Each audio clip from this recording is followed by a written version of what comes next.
Hi, welcome to the stream. Welcome, welcome. Thanks for waiting. Sorry for the wait. I was doing some last minute prep, um, and uh, and I'll be doing some asset uploading on the fly tonight. But I did want to do this tonight and not push it back any further. So here we are.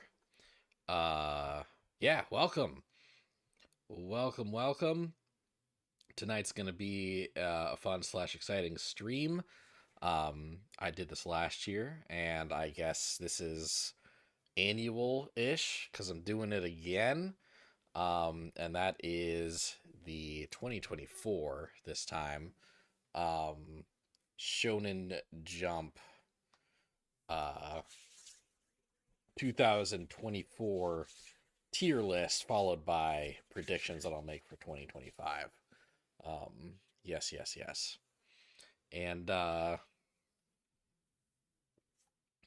yes, hate the way my hair looks. Very good. Um, I fixed it before stream, and I guess things went badly since then. That's all right. Um, I'm sure I'm mostly just being self-conscious, but that's how I get sometimes. Okay. Well, welcome. Uh, I don't think I look much better, but I'm gonna move on. Yeah. So let's see where did I do this before? Da, da, da, da.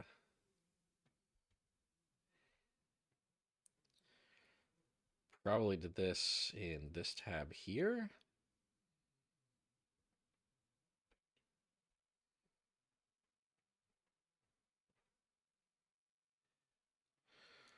Do that.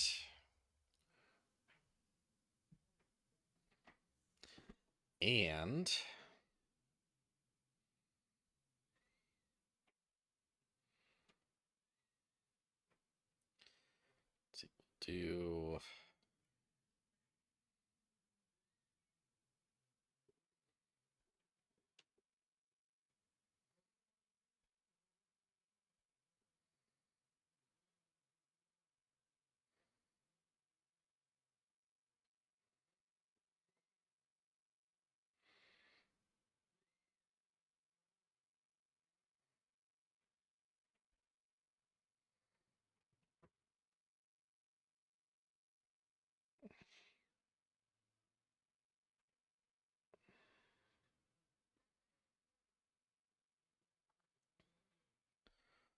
do that.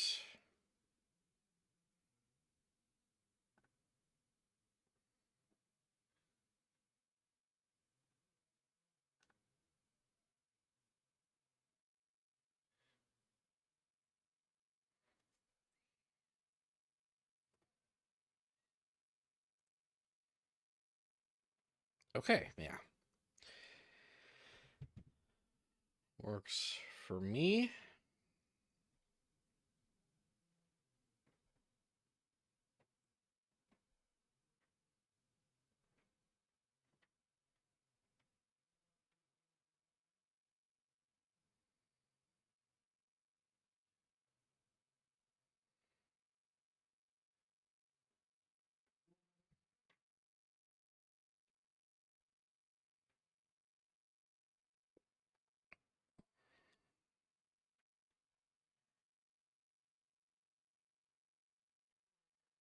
Okay. So how does that look? I hope that looks okay.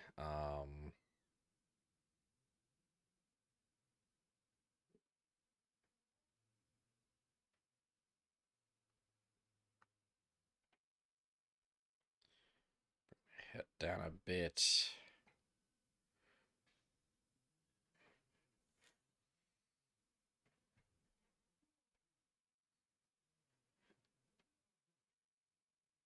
Oop.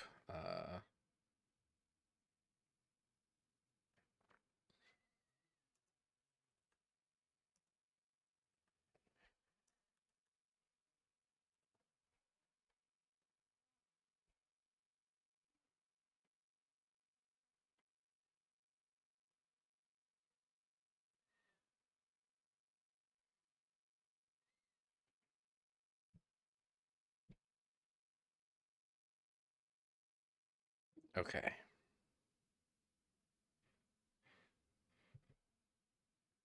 All of this.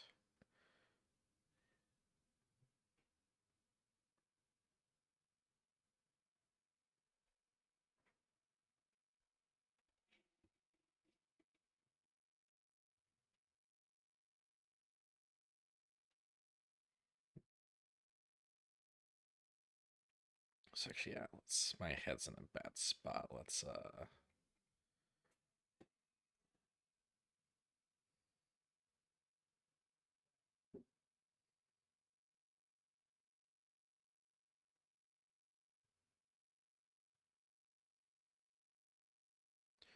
or is my head in a bad spot? Yeah, probably.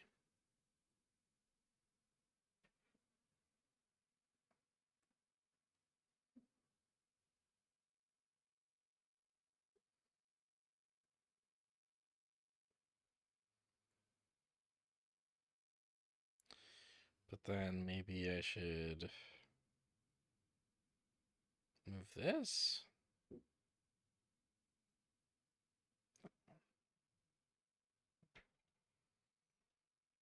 Oh, I feel like I shouldn't obscure the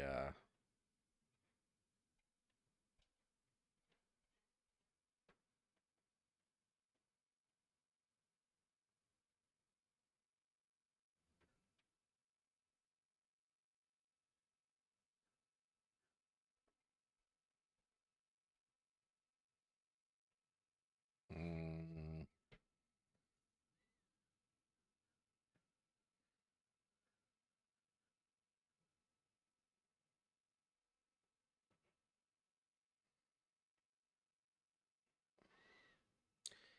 don't love how this looks, but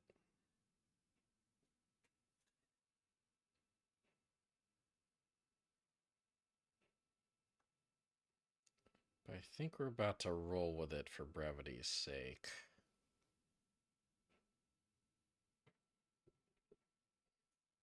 Yeah. Yeah, I think that'll do. Okay. And finally, should I pin the images? How's that gonna look? Yeah, I think that's gonna be the way to do it. All right, how are we looking? Are things too small to decipher? Do we want things to be a bit bigger?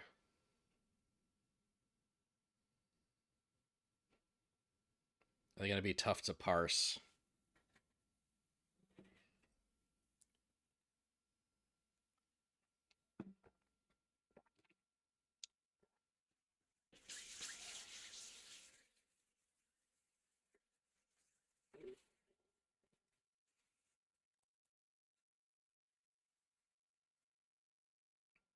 Feel like I could make this bigger, especially for people on their phones.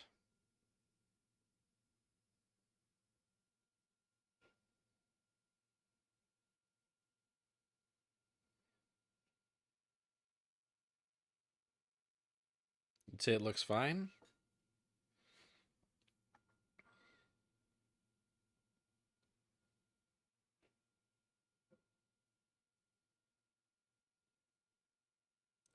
Sure, I think I'm gonna make this look just a bit bigger.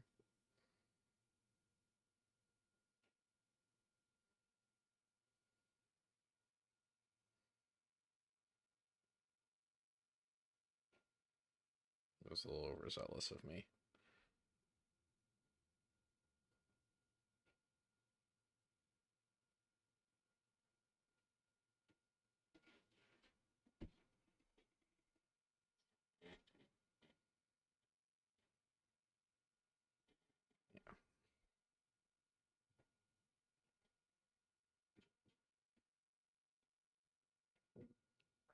Okay. Yeah, I think that's good. You can kind of see what I'm about to place, but the icon sizes are like respectable. Okay, so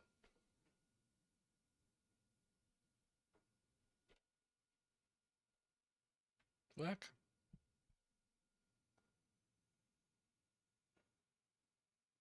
Okay.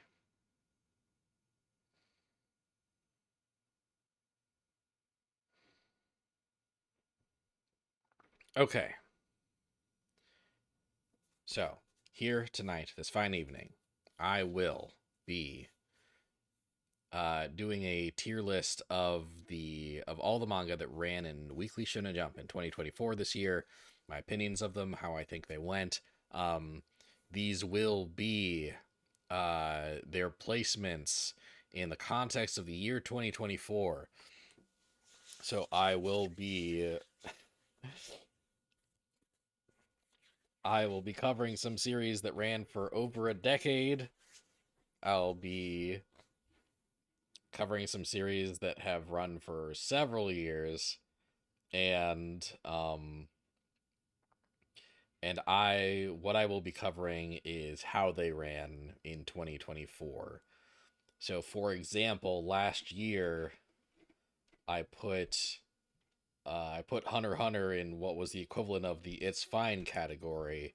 But that's because like 3 chapters of its worst arc ran in 2023. Um, so like yeah, so I'll be reviewing how they did this year in my opinion. Um, and uh and yeah, like uh yeah, this will be my 2024 Shonen Jump thoughts. And I guess I'll be going in release order. Oh, with the exception of My Hero Academia, which I never got around to reading. I have never like I'm still anime only on My Hero Academia. So it will be in that like I'm basing my thoughts on the anime here, so it'll be ineligible for this list. For my tier list. Okay. So let's begin, shall we? So One Piece um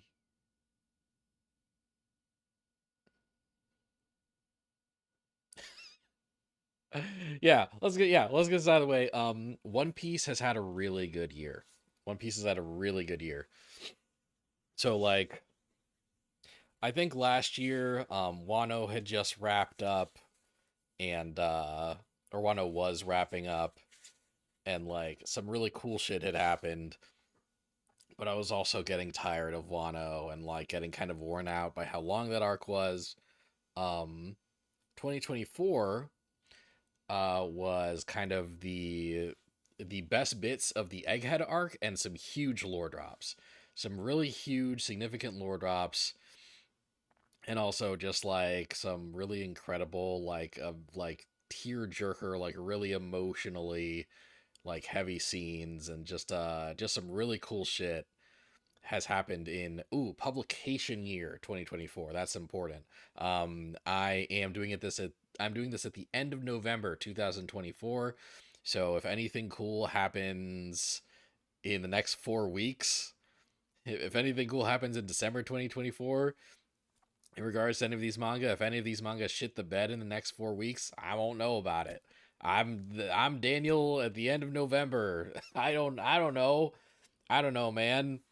But yeah, like Shonen Jump's publication year ends in November, so I'm basing my thoughts off of that. I'm basing my thoughts off of all these manga as of um uh issue 52 2024 came out just last week. Issue number 1 of 2025 is coming out tomorrow, Sunday, the 1st of December.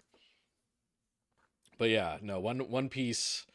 Will One Piece stay in top tier is a good question. My gut tells me probably, but yeah, just really excellent arc. A new arc just got started, the Elbaf arc. Um, and Elbaf is fun so far. I'm giving Elbaf some time to cook. Um, but Egghead was so good, really. Egghead was so good. And the things that happened as a result of Egghead and the characters we got a little window into as a result of Egghead. Kobe got some development that was really awesome. And I think Kobe's development just got animated and it looks sick. Uh, we got a little peek at what Shanks has been up to. We got a little peek at what Blackbeard's been up to. And it was just really nice. This has been a really nice year. So yeah, one piece I'm pretty happy to put in top tier. Um, Hunter x Hunter in 2024, which has been about, I want to say, like 5 or 6 more chapters of the Succession arc. Yeah. Uh,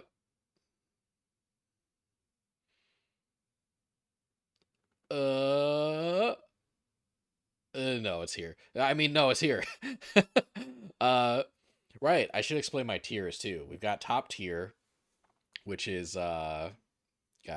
I had a really long day at work today, so very sorry for the little jumble uh that of whatever I am tonight, but uh I feel my groove coming. Things I think are gonna get pretty smooth from this point. Um, once I explain what the tiers are. So top tier, 3 series maximum are going to qualify for top tier. Obviously, those are the cream of the crop. Those are the best things that I think are running in the magazine right now. The good shit is series that I love, series that I think are fucking awesome, and that I'm excited to read every week in the magazine. Janky but enjoyable is we're starting to get into series that I think have flaws, or a series that I think had flaws in the year 2024, the publication year 2024. Um, and like they have some stuff that makes them not quite great. Uh, but there's stuff that I'm liking about it. There's stuff that I'm looking forward to. It's fine, very neutral. I don't really have an overall positive or overall negative thought on the series. Like it's this could also be called like the category. Kind of bad. I think it's kind of bad. Verge of Dropping is a series that I'm still reading, but I might not be reading anymore if it's still running this time next year. And then the dropped category, it's trash. Which is series that I just bailed on.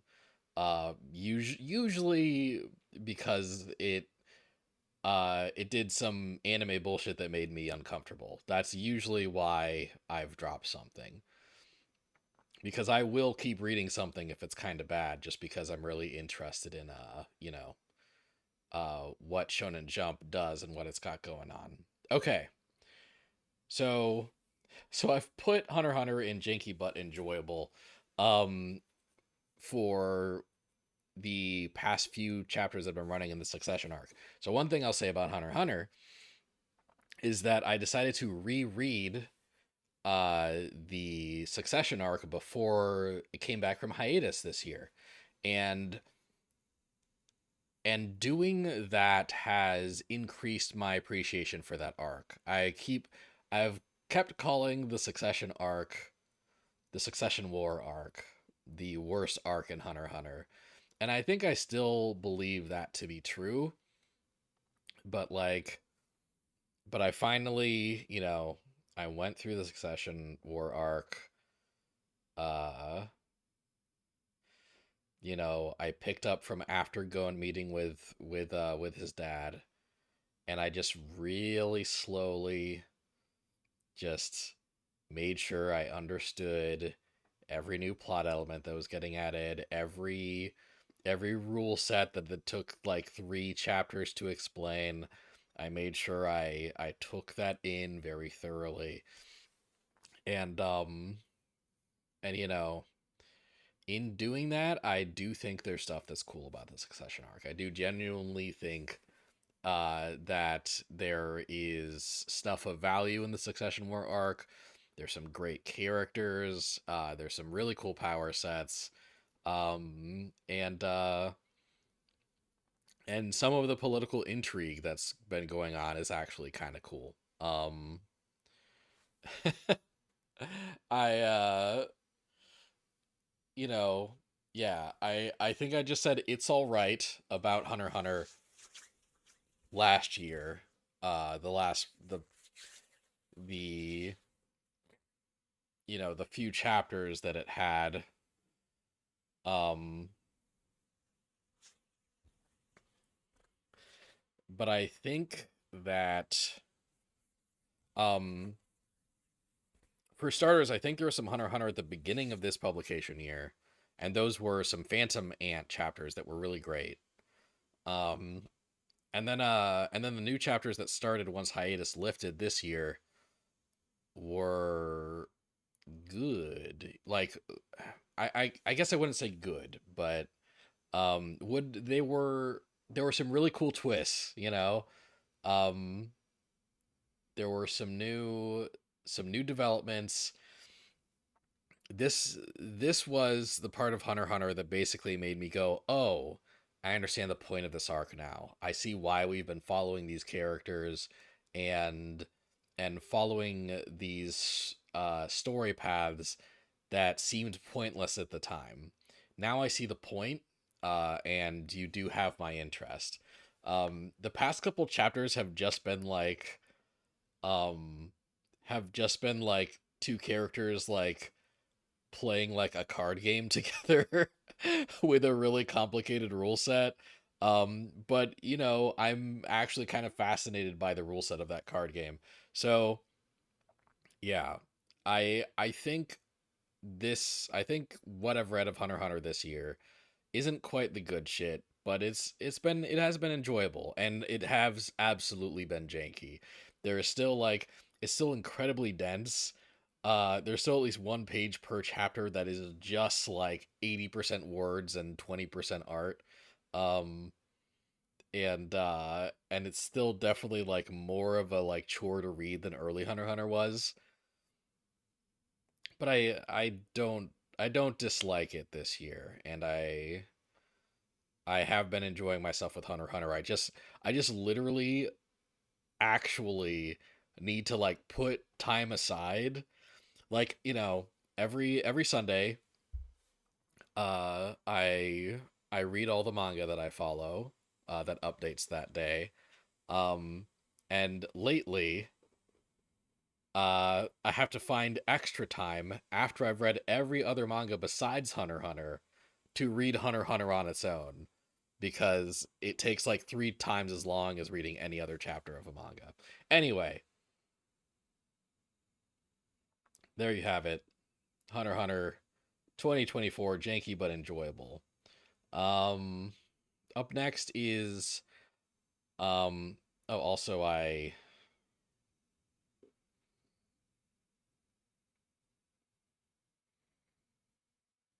an ant and blind girl playing board games was peak, so you're always on board with what Togashi writes, lol. The ant and the blind girl playing board games was the best part of the Chimera Ant arc, which was otherwise kind of a mess. Um, Also, I forgot to change the image here to Hunter x Hunter. As I was talking about Hunter x Hunter for a while. There it is. There's Hunter x Hunter. Okay, up next,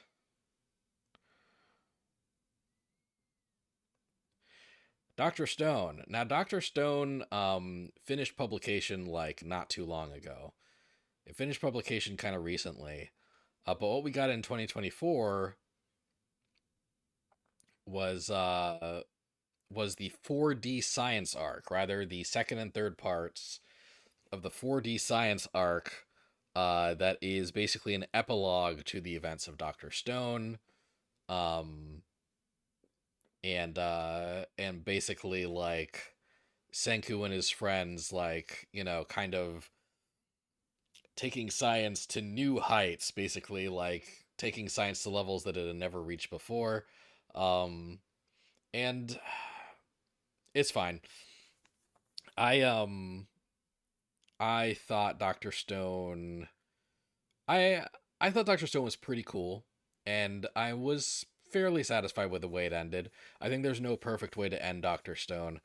Um but I didn't hate the way it ended. I didn't really like the new details that 4D science gave me. I don't think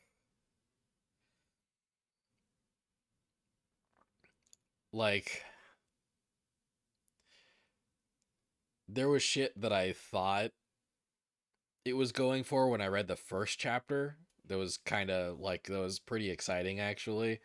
But I think it all kind of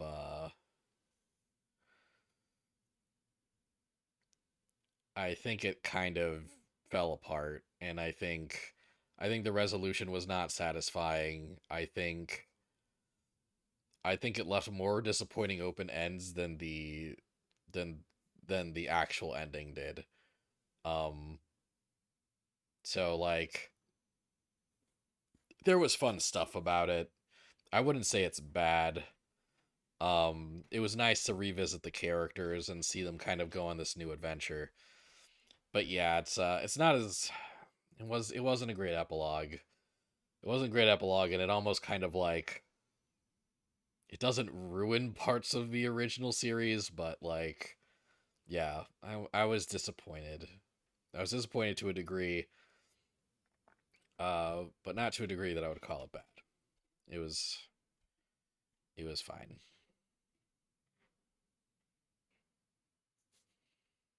Okay.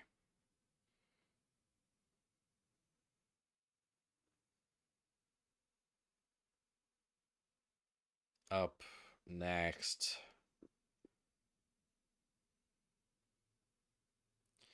Jujutsu Kaisen. Now, if you asked me to rank the first half of Jujutsu Kaisen, I would put it here pretty easily. Jujutsu Kaisen. I mean, I feel like I should probably explain some of these series. Um, Doctor Stone in particular, I probably should have been like, oh yeah, it's the science one. Like it's science, but as a battle manga. Like instead of like arcs are like characters reinventing penicillin and shit. But One Piece I don't really need to explain. Hunter x Hunter I don't really need to explain if you follow manga even a little bit. And Jujutsu Kaisen is, the latest explosion of a series, right? It's the latest like big fucking thing. Um it's the hottest shit in exorcism manga as of late. Uh Maybe the second hottest shit next to Demon Slayer, but not by that much even. Uh Jujutsu Kaisen outsold One Piece in volume sales, in overall volume sales this year. Um and yeah, the first chunk of Jujutsu Kaisen's really good. Um how I would rank 2024 for Jujutsu Kaisen.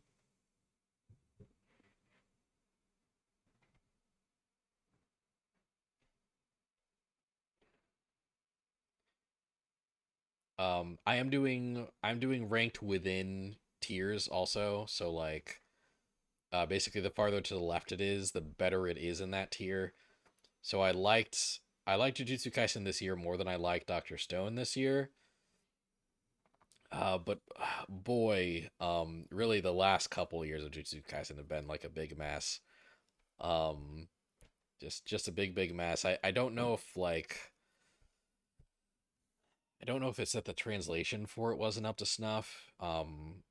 The series did change translators partway through the series, which was something that should have happened because the the last uh the first translator for Jujutsu Kaisen was a pedophile and a sex criminal. So like, yeah, I'm cool with the switch. But I think at best the new translator wasn't really given the tools to succeed and wasn't really given an environment where he could keep the quality of that translation consistent. Um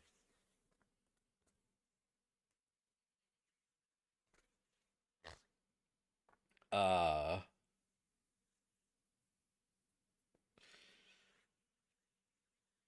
so so the past couple of years of Jujutsu Kaisen have been a rough read. Like not only did it feel like the translation got sloppier, but the storytelling got so much messier and and you know, um, Akutami was kind of doing whatever they wanted, and it was yeah, it was weird, sloppily paced. Some incredible things happened this year. I think, like, I think this year we got like a domain expansion that was basically just like a stand-up comedy set. That was incredible. Um, I think the pachinko fight was last year. Um,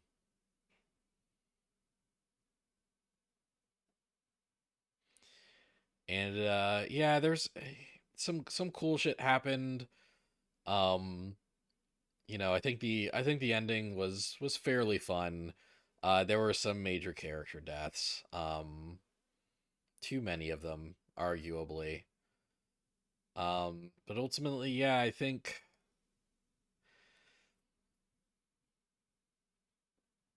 I think Akutami was just kind of chugging along, like I don't know if I'd say phoning it in, but I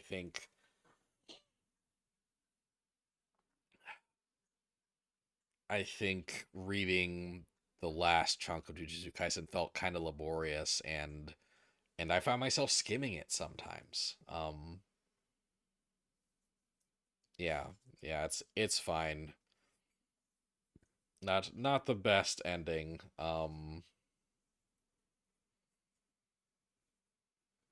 Up next though,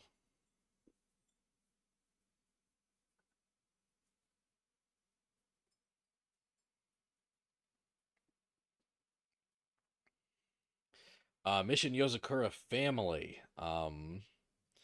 Now this is the one that started as a series about um about like a boy in high school who finds out that his childhood friend is the matriarch of a superpowered mafia family. Um, each of her brothers and sisters have special powers and are trained killers. Um, well, yeah, mafia, like an assassin family, basically. Um, Assassins, spies, spy. They were a spy family. They were a spy family, but Anya's not there. And yeah, not assassins, just spies. And the big brother of the spy family wants to kill Tayo. But there's a rule that members of the family cannot kill each other. So Tayo immediately marries his childhood friend, um, and marries into the family, initially to to stop himself from getting murdered by his childhood friend's protective big brother, who has a really obnoxious syscon thing that does not really let up over the course of the series. Um, that one really annoying element aside, Yozakura Family has been fun sometimes, and in fact, this past year has had a time skip. Um, I think maybe the time skip started last year. It's kind of blurring together for me, but there's a time skip um where certain characters have had children, and the children are very involved in the new story, and I did love the time skip stuff. I'm a big sucker for time skips, and I did really like the time skip stuff. The Yozakura Family still is rife with like kind of dumb anime bullshit. Um, I don't think it could ever go above janky but enjoyable, and it's not really going to have an opportunity to, because I think it is about to end. Um, it is like it's been in its climax for the past few chapters, and and like I think I saw the finale of like the final boss fight basically just this past week. So like it's ending real soon. Um and I think this slot is kind of where um I think a lot of this year has been kind of the peak of the series. I think it's kind of the best the series has been, and even that's not like amazing. It's been a fun read. It's been a fun read uh with some really annoying anime shit that I've had to put up with.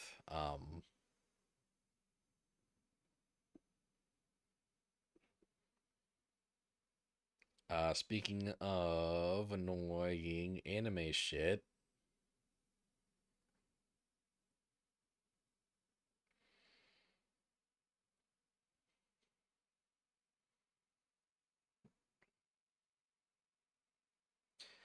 uh I don't maybe it's not fair for me to put this on the tier list because I haven't read anything of Undead Unluck this year, right?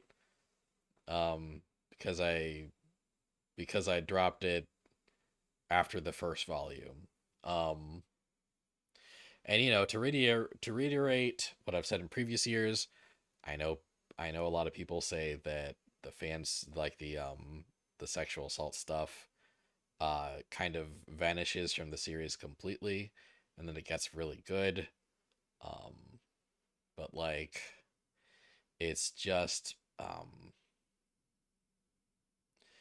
it's just really tough for me to not consider the way Undead Unluck went about the sexual assault and stuff. It's just really tough for me to not consider that a deal breaker. So I haven't picked it back up. And it's just staying in the it's trash because that has been my perception of it this whole time. And it's kind of funny. The Undead Unluck anime ran through part of this year. Um, and usually when an anime adaptation of a series runs, it gets a boost in sales. Uh, Undead Unluck had a very well animated anime apparently, and the sales barely budged. There's not really a boost in sales at all, and I feel like that's just because in Japan and America, people are watching the first couple episodes of Undead Unluck, which was very faithful to the manga apparently, and just being like, no, I don't need more of this. And so you just have the series that is apparently incredible after the inane shit it tries to pull, like it completely backpedals and then is apparently fantastic. Um, but so many people will never know because they did the stupidest thing on the planet in its first few chapters. Congratulations. Play stupid games, win stupid prizes. Um,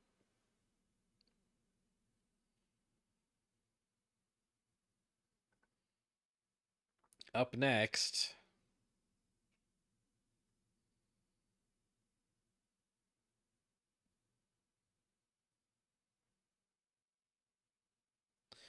me and Roboco. Um, Kind of a similar situation, but I've seen far less people vouching for it. Um, yeah, I immediately dropped me Roboco after its first chapter years and years ago. Um, that was basically just, you know, oh, this little boy wants a sexy robot maid, but instead he gets a robot maid that's fat and ugly. Isn't that funny? Yeah, decided I didn't have the patience or time for that. I've seen some people say, "Oh, it's good," and then I'd look at a chapter and it's like disgusting.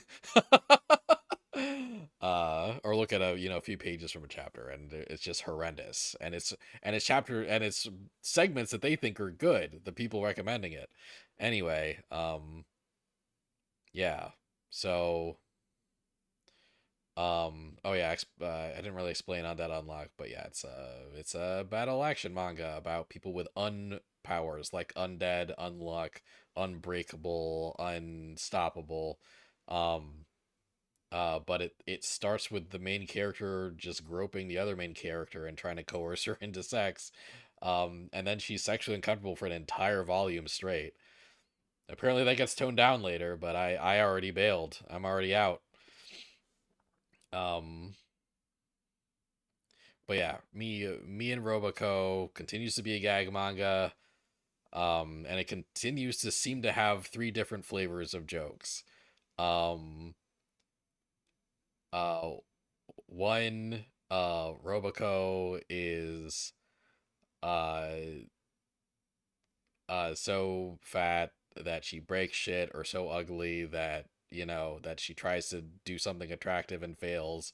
Um, be like the 10-year-old boy character in weird sexual situations, usually involving his mom, or the third type of humor of Mean Roboco, referential parody humor. And I think that's why the amount of people that like it so much, because sometimes there are mildly funny jokes that are really just like, it's really just Roboco making like a Jujutsu Kaisen reference or some shit, uh like it's the Family Guy of manga. Me and Roboco is the Family Guy of manga. It's very lowbrow, it's filled with references, and for some manga fans, I guess that's enough for it to be like really funny.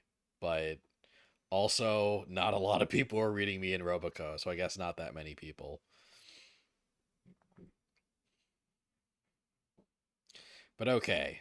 I'm sorry, I feel like I've been negative for like the last 20 minutes. Next up,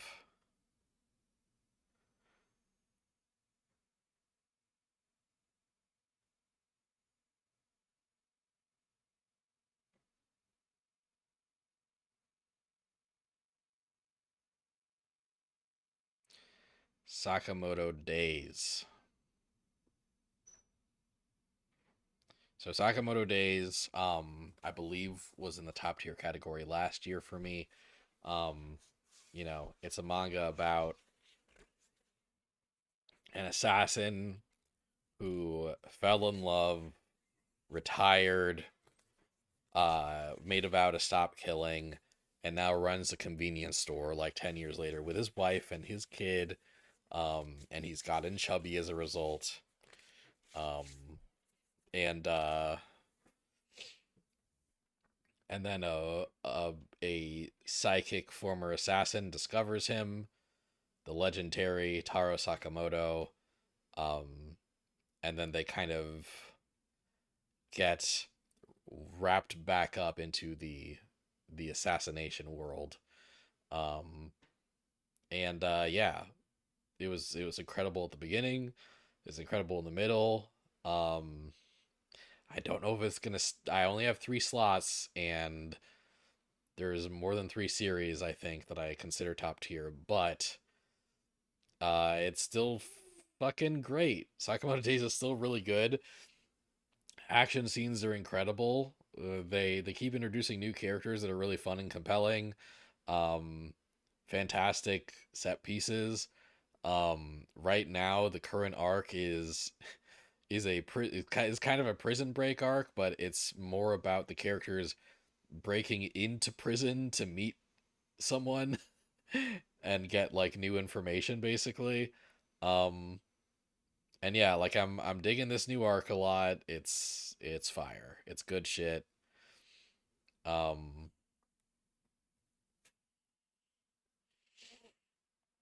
yeah, having still having a blast with Sakamoto Days. I think kind of some of the most recent leg of the series has felt kind of rushed. Um and uh and has been maybe not the quality that some of the other arcs have been. It's like abandoned certain plot elements like really quickly that like I wanted to see cook more. But but it's still quite good. Like it's bare minimum good shit, but I think I'll put it here for now and see how that feels as I proceed.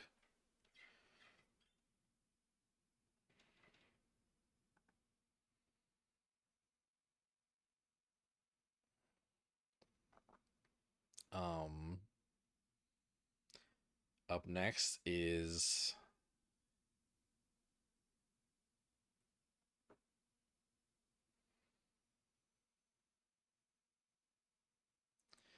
is the Elusive Samurai. This got an anime this year. Um, and uh,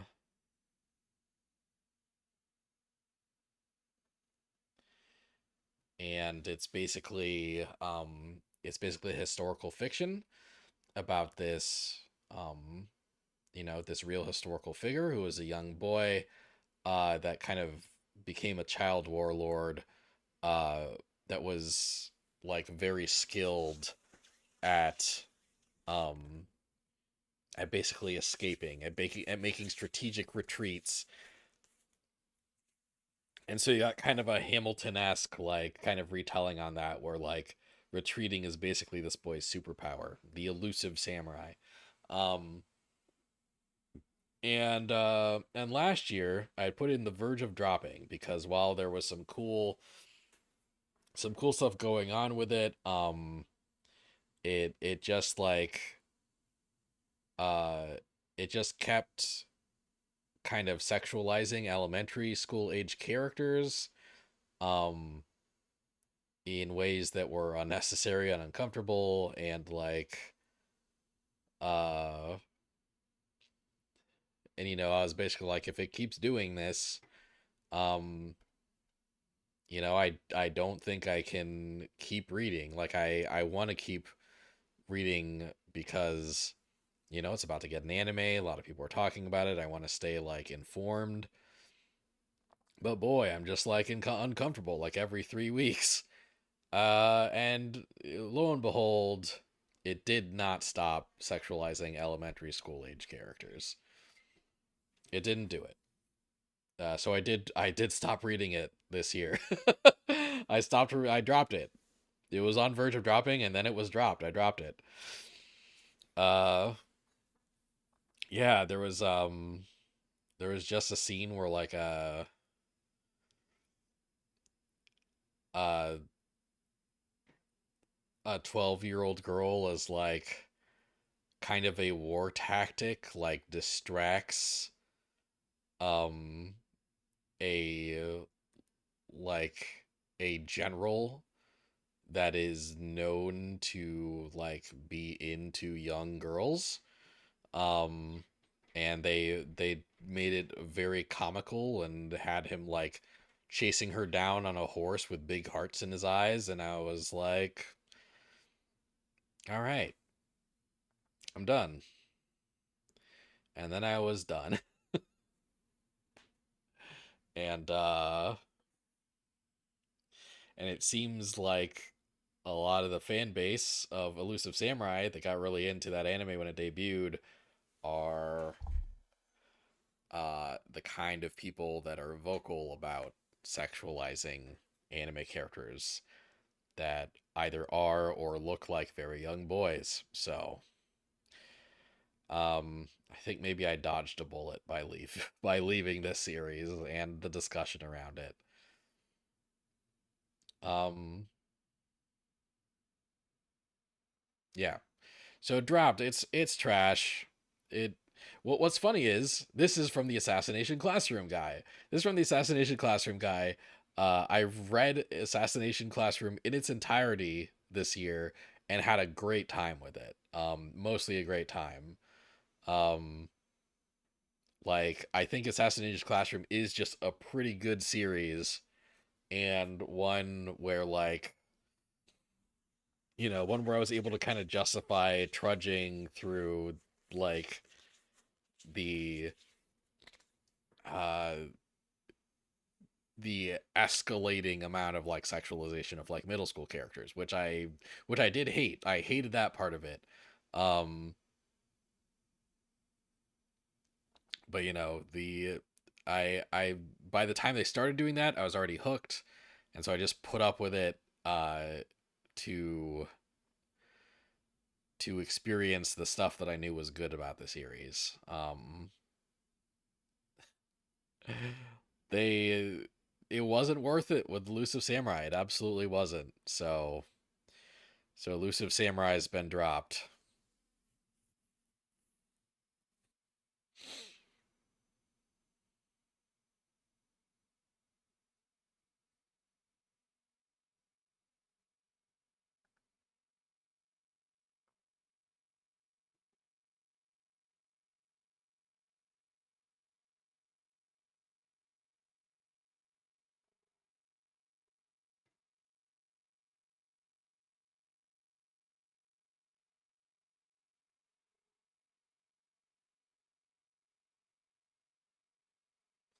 Um,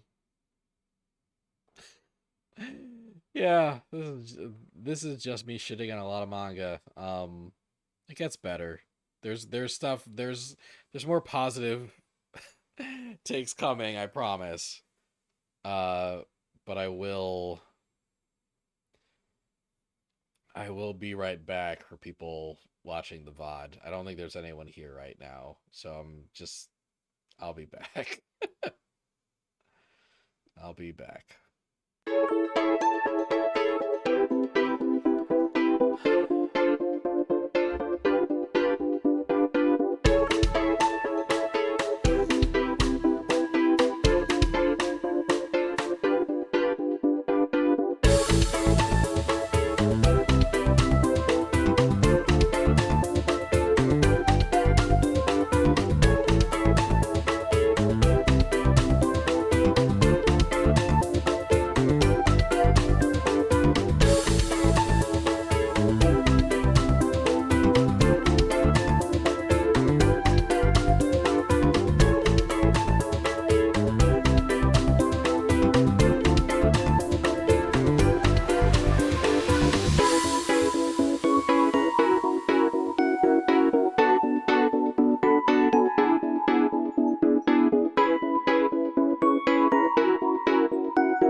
Okay.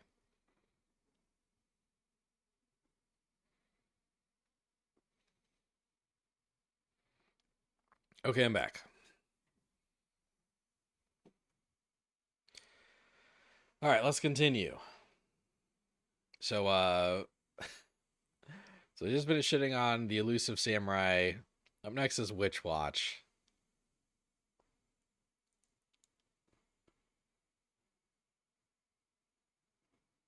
And I'd say the last year of Witch Watch has probably been Witch Watch is a series about a teenage girl witch who's attending high school with her familiar and childhood friend, an ogre named Morihito, who she has a big crush on and has since she was a little girl. Um, they they live together and attend school together, and he protects her from various things because there's a prophecy about harm coming to her in some way. Um, and over the course of the series, more familiars join the party and also live with them in the house, like a Tengu character and a werewolf character and a vampire. Um, and I loved this series a lot, especially the first kind of arc of it, right? The first like big mega arc of it, I really loved. The second arc, um, the second like saga, I guess, that Witch Watch is going through, I'm still honestly not really fully uh sold on.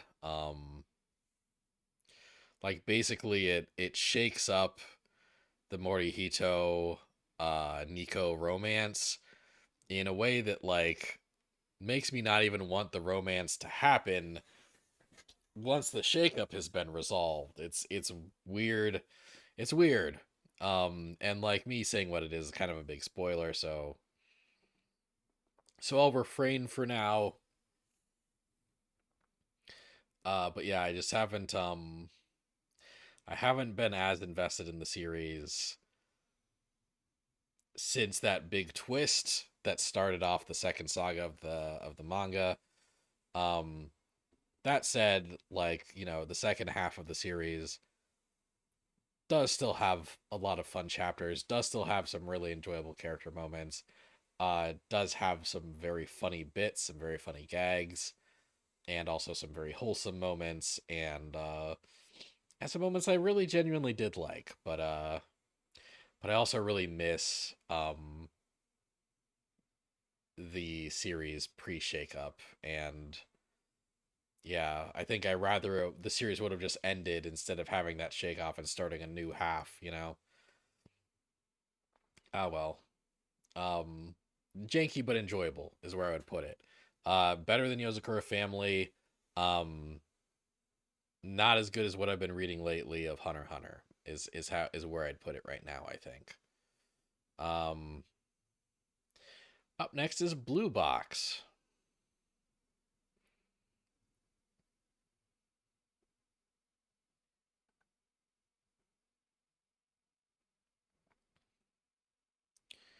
Blue Box. Blue Box is a romance anime um about a badminton player who's essentially a freshman in high school and his crush, a basketball player that is essentially a junior in high school. And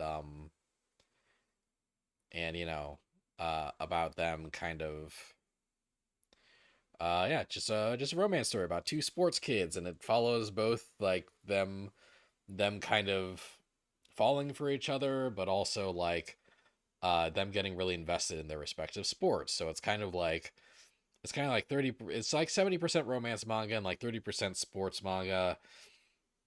And obviously you also have their love interest getting invested in like each other's like sports journeys. Like, you know, like obviously like uh the badminton boy is very invested in basketball girl's success in her basketball team, and uh yeah, it's pretty cute. And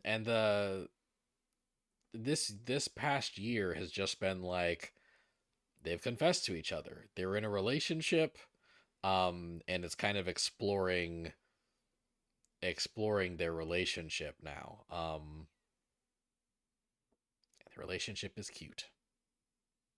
It's yeah, there's other like B relationships that are pretty well written and compelling, and yeah, it's like not quite. I'd say it's just barely the good shit, you know, because it's a fairly standard romance when it comes down to it. But honestly, it's a fairly well executed romance. Like it's a fairly well executed standard romance. It doesn't overstay its welcome on any one element. Like there was a point where it was dragging. Um but then they actually like broke the status quo and like moved forward, and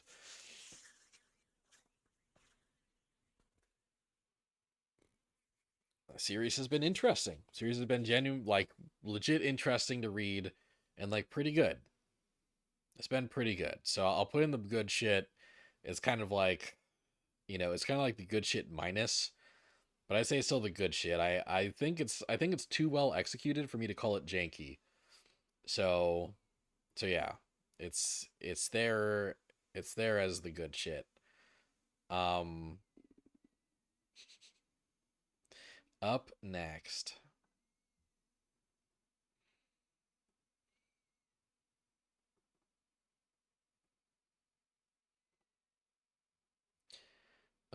is the fucking Rakugo manga.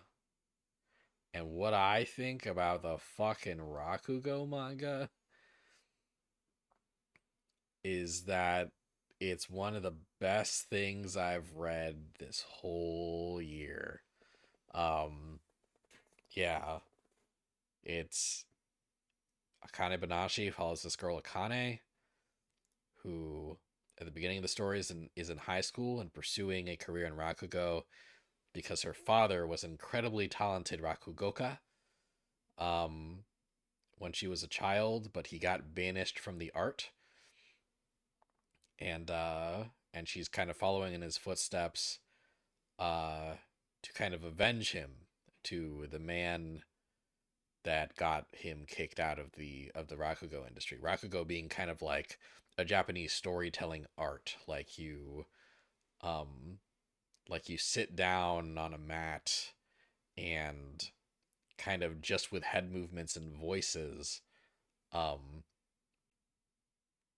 you tell very evocative stories and folk tales and and like fairy tales and stuff about like different elements of Japanese culture, and Akane-banashi kind of taught me what Rakugo was, and then it proceeded to depict Rakugo in a lot of really just impressive and incredible ways, and it's gotten me incredibly invested in all these Rakugo artists, all these Rakugoka, um, and their Rakugo journeys. It is the best written, one of the best written series in the dang magazine right now. It's so fucking good.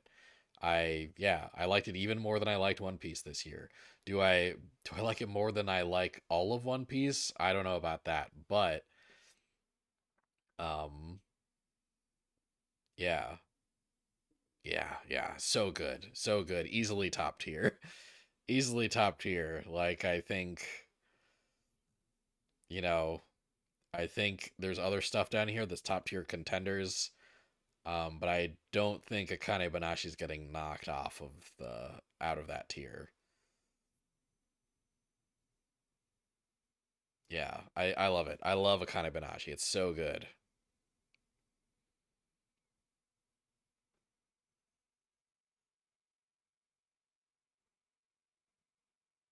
Up next is RuriDragon. RuriDragon debuted like 2 or 3 years ago, right? And then like it was basically about a high school girl who sprouts horns and finds out from her mom that she's half dragon. And then she just goes to school as a half dragon. And it was very cute, and people fucking tore it up, got really into it. It got super popular immediately, and then after 5 chapters, the author got like basically collapsed from exhaustion, and had to take like a long hiatus. This year, RuriDragon finally came back from hiatus, with a very like with a much more manageable schedule, where basically like uh it'll alternate like basically like a chapter will come out, and then it'll take 3 weeks off, and then another chapter will come out, and then it'll take 2 weeks off, and another chapter will come out, like basically like uh or rather it'll take 2 weeks off and then 1 week off, like basically it it alternates between bi-weekly and tri-weekly, and yeah, it's been nice and kind of a delight to read.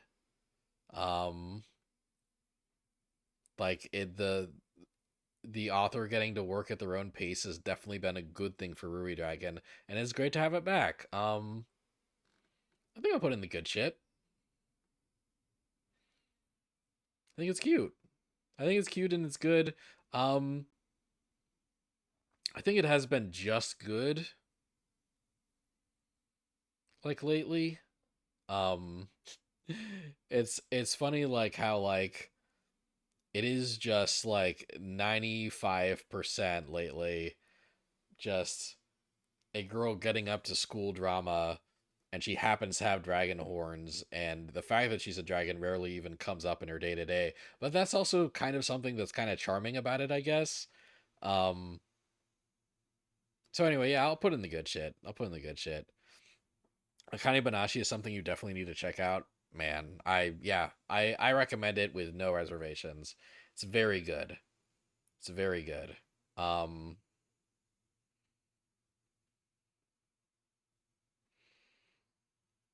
Cipher. Oop, gotta change the image. Change that image, Daniel. Change that image. Cipher Academy. So Cipher Academy is basically kind of like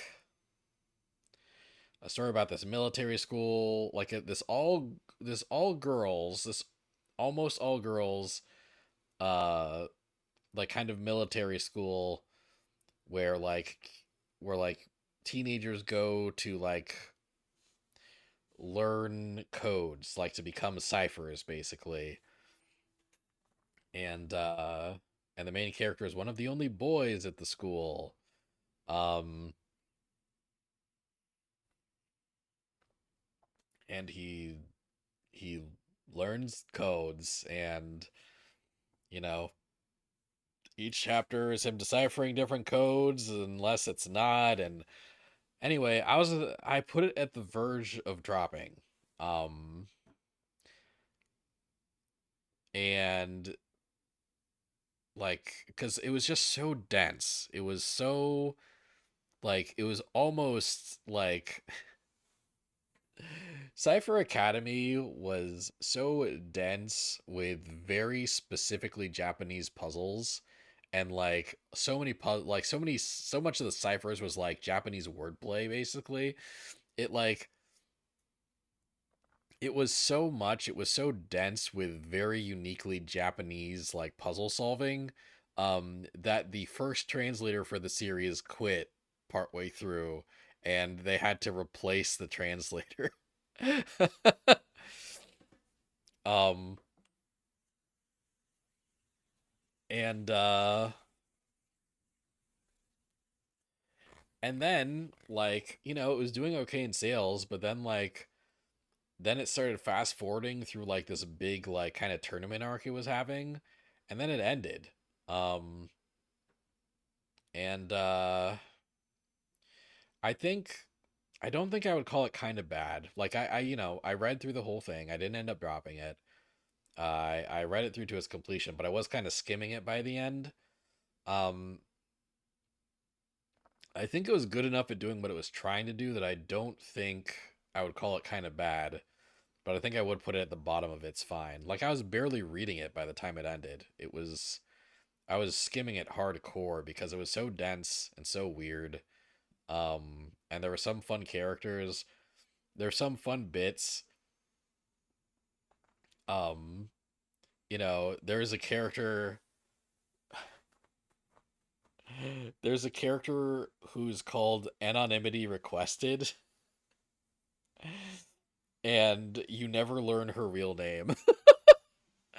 The series ends, and her name is still Anonymity Requested, and the fan base was calling her Anon-chan. Maybe she was being called Anon-chan within the story too. I forget. But anyway, yeah, it's fine. Cypher Academy was fine. It's definitely intriguing in some ways. But man, it was exhausting to read. Kind of like Jujutsu Kaisen by the end of it, which is why they're kind of both on this level. Maybe I should change It's Fine to I'm tired. Um but anyway, instead of doing that, I'm going to move on to the next series, which is Kill Blue.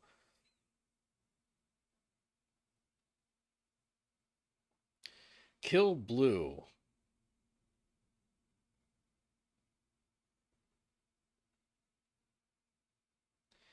is a series um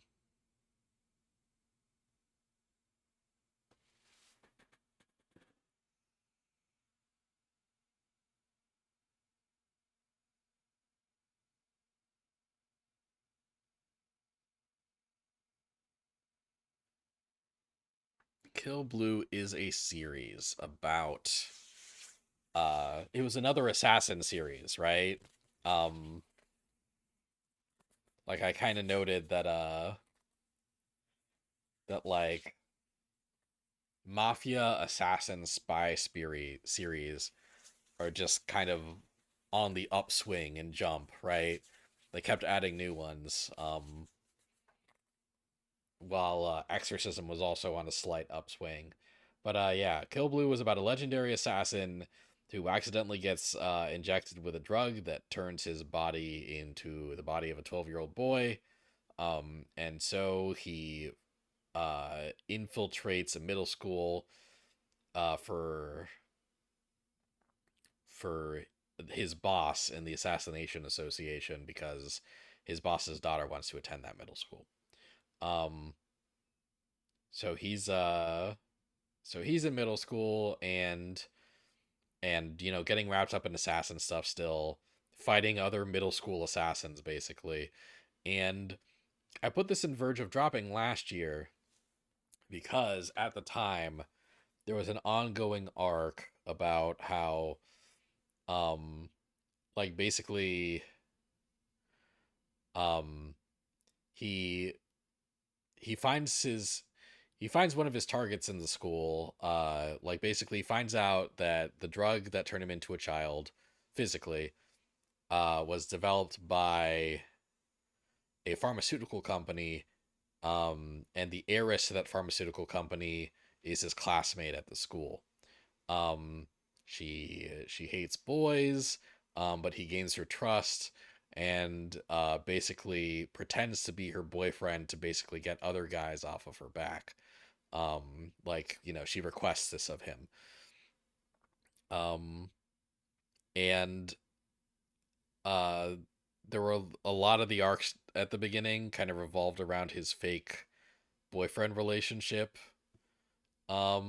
with this girl, and like kind of other middle school girls uh like crushing on him, and kind of as the end of the year was approaching, the one of the big things was just this arc where his fake girlfriend was starting to develop real feelings for him, and it just felt like every chapter this 50-year-old dude in 12-year-old's body was like trying his damnedest to not catch a case, and that was exhausting to read in its own way. And it felt like that was what the series was becoming. That was all it was going to be about. um but I I kept reading, and what the way it resolved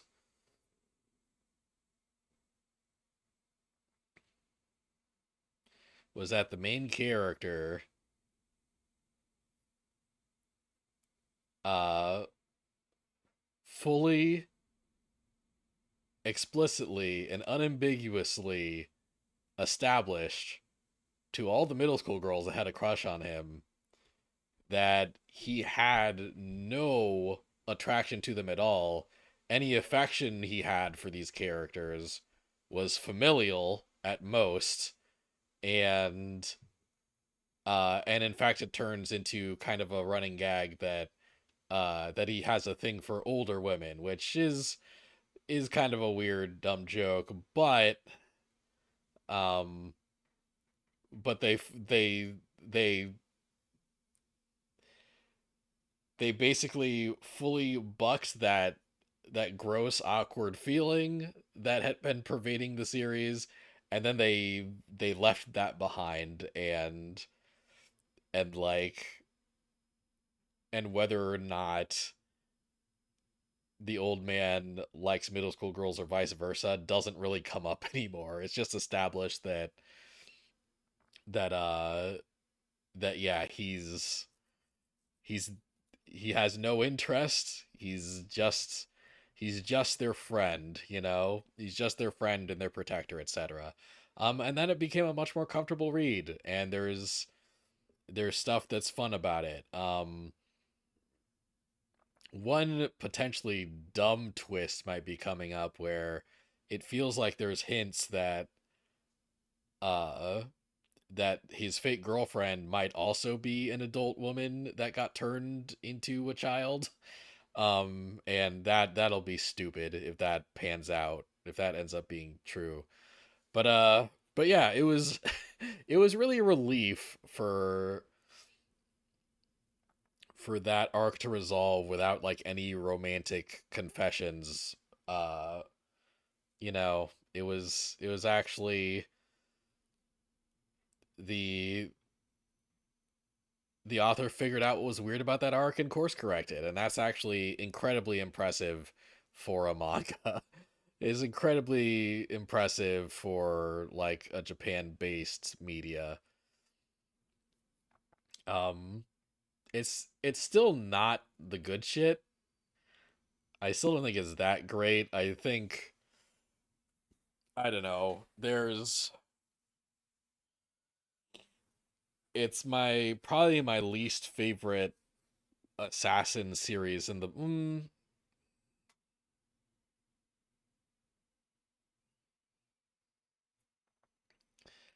yeah, I think assassin, hitman, mafia, spy. I think kind of that umbrella of series. There is probably at least one series I like less, um, but yeah, like I think there's stuff about it that's enjoyable. It's still not really one of my favorite series or anything.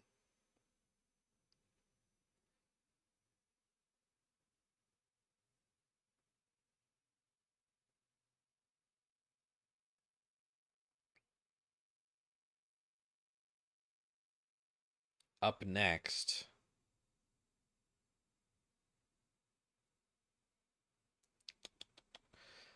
um,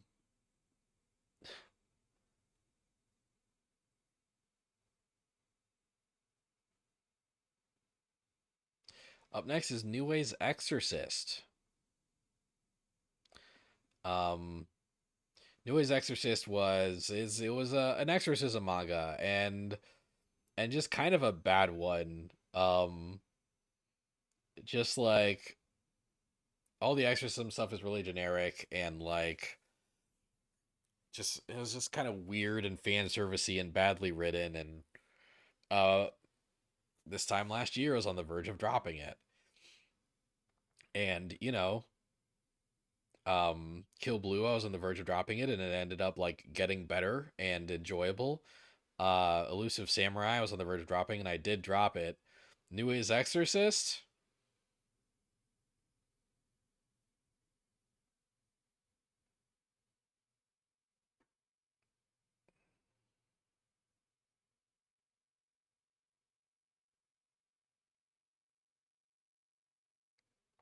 I did drop it. I did drop it because it just got more and more fan servicey. It basically turned into like a harem manga. But it's like a weird harem manga uh where like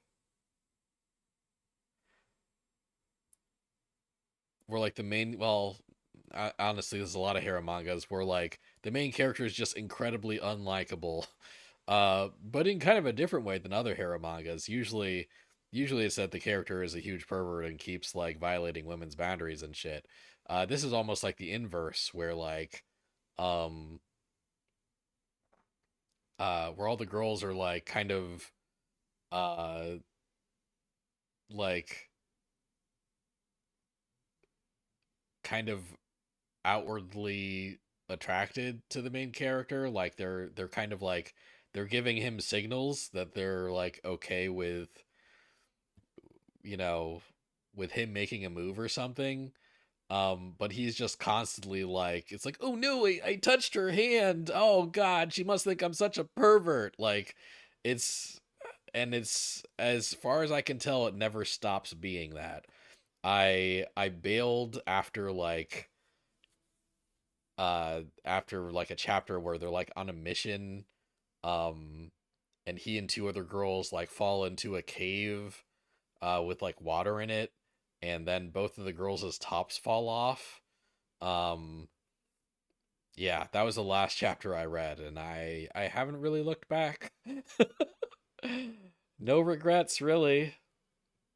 I dropped it. It's trash.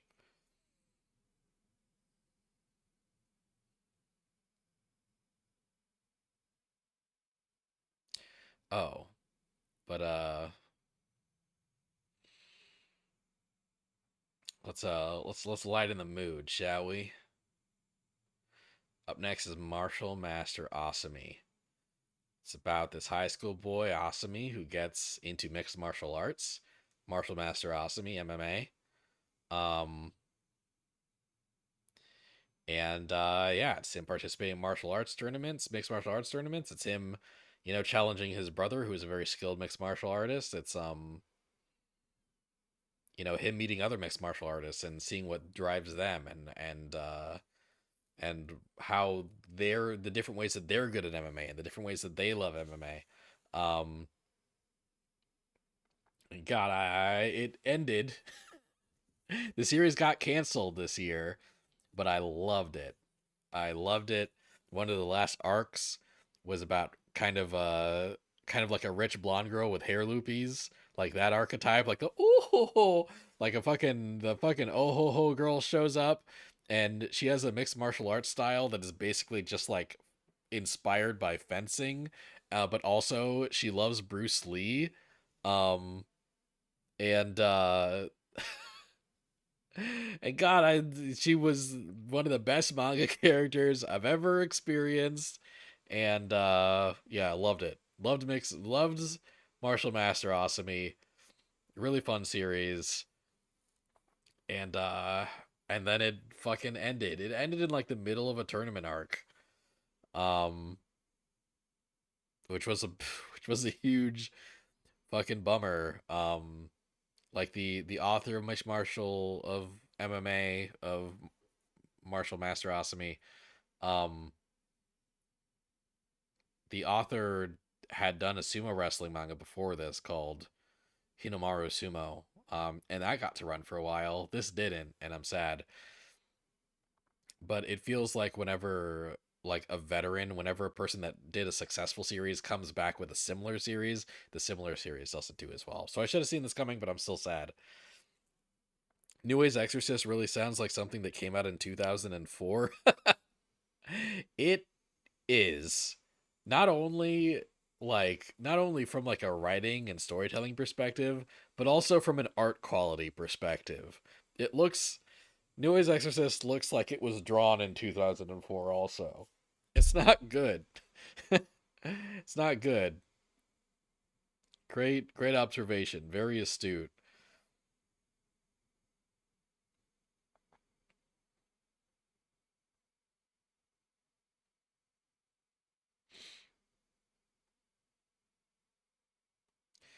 Up next,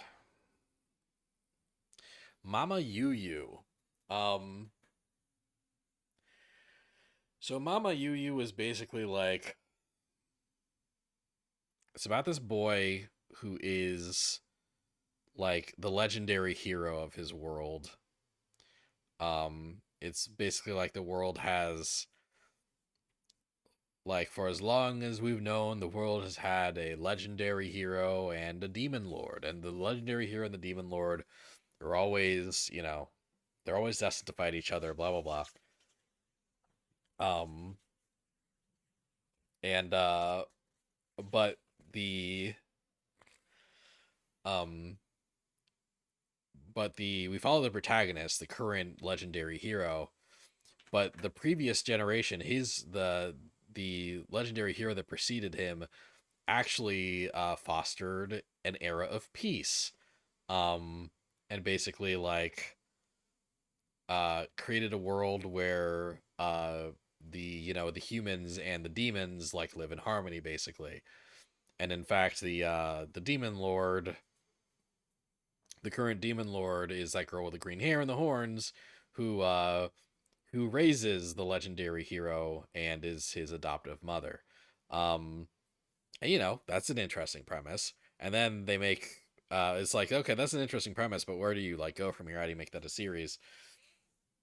And then basically, it turns into a multiverse story. It turns into a multiverse story where, um, like another legendary hero, like um, enters this world, wants to kind of A, wipe out the demons, and B, kill the current legendary hero and take the legendary hero of world A basically and take his place. Um, but he dies instead, and as he dies, he's like, more are coming, more heroes and more demon lords are coming. And so basically, like, it's a story where uh this spooky dooky guy is trying to bring back the ultimate demon lord, and the main boy is recruiting uh other heroes but also other demon lords from different universes to stop him. And I think the thing with MamaYuyu for me, like when I think when I when I'm thinking positively about MamaYuyu, I think it's because like I'm kind of thinking about all the things that MamaYuyu could have been. Um, it's uh, it's me thinking about the potential that that premise had, and not necessarily the execution of that premise. There are some really likable characters. There are some fun developments. There are some cool action sequences. Um, but ultimately, um, it ends on a dumb cliffhanger that you have to buy the volume releases to resolve, which have not been translated into English yet, I'm pretty sure. Um,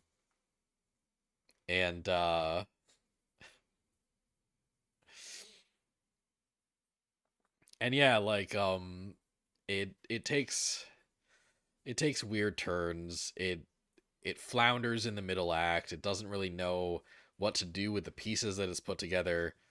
And when it ends, it feels like they still haven't figured it out. It's like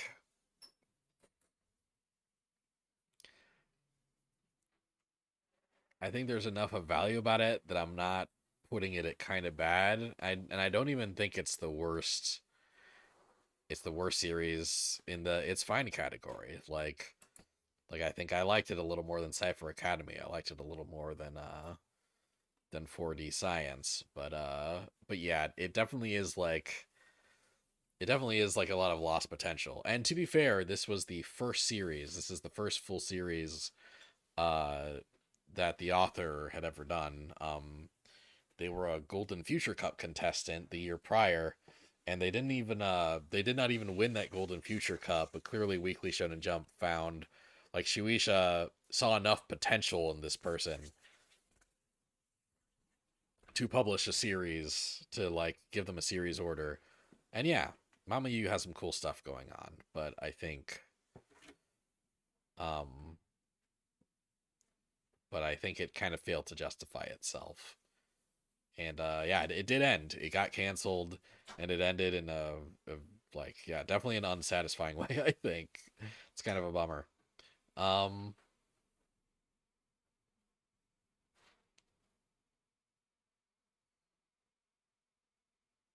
yeah, it's fine. It's fine. What's next? Ooh, all right.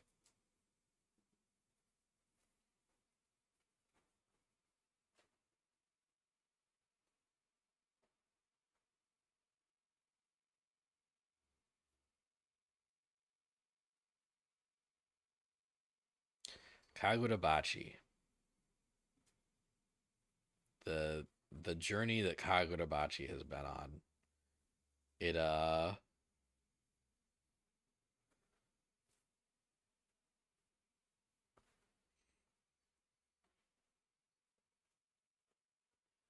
it started.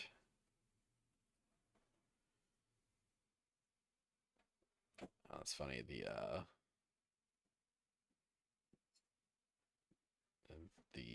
list isn't popping up on the let's see if I can.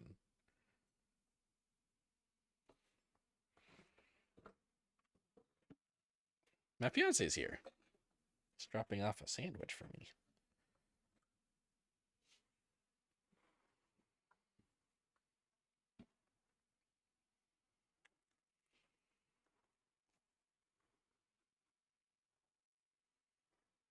Oh, he brought a sweet tea.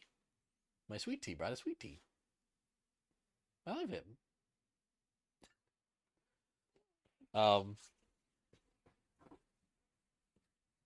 So yeah, Kagurabachi. Where do I begin? All right. I'm sorry. Keep distracting myself. Okay. Let's see.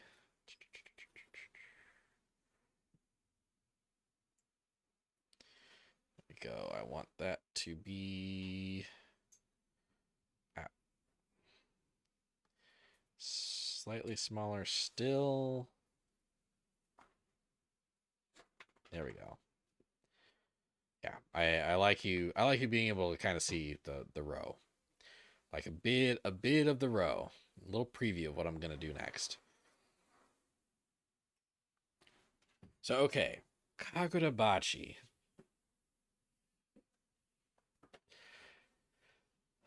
So when Kagurabachi launched, even before it launched, it was a big meme because people thought it looked generic. So people were ironically saying that it was the next big thing. You know, it's gonna sell a bajillion copies. Uh, yeah, all this fucking ironic hype, right? It was the Morbius of the manga community. Um, and people were fucking joking about it being that before it even came out. Like I think a maximum of one chapter out. I think a maximum of one chapter of Kakurabachi was out when Alex Lee joined the meme, because everyone's like, "Man, I can't wait for the anime where Alex Lee voices the main character," and Alex Lee just like voices a Kagurabachi reel on TikTok, and yeah, it explodes into this very uh dumb ironic meme. But then this fucking miraculous thing happens where a bunch of people like read the first couple chapters like to kind of, you know, to kind of contribute to the joke, and then they realize, oh, it's not shitty. uh we're making funny jokes, but this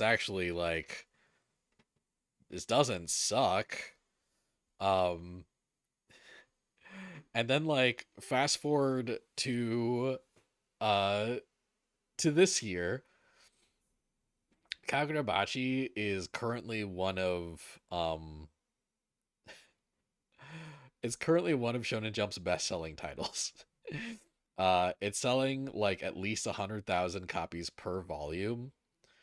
Um, which is crazy for a series that has no anime out and is from a first time, like this is the Kagurabachi person. This is their first series.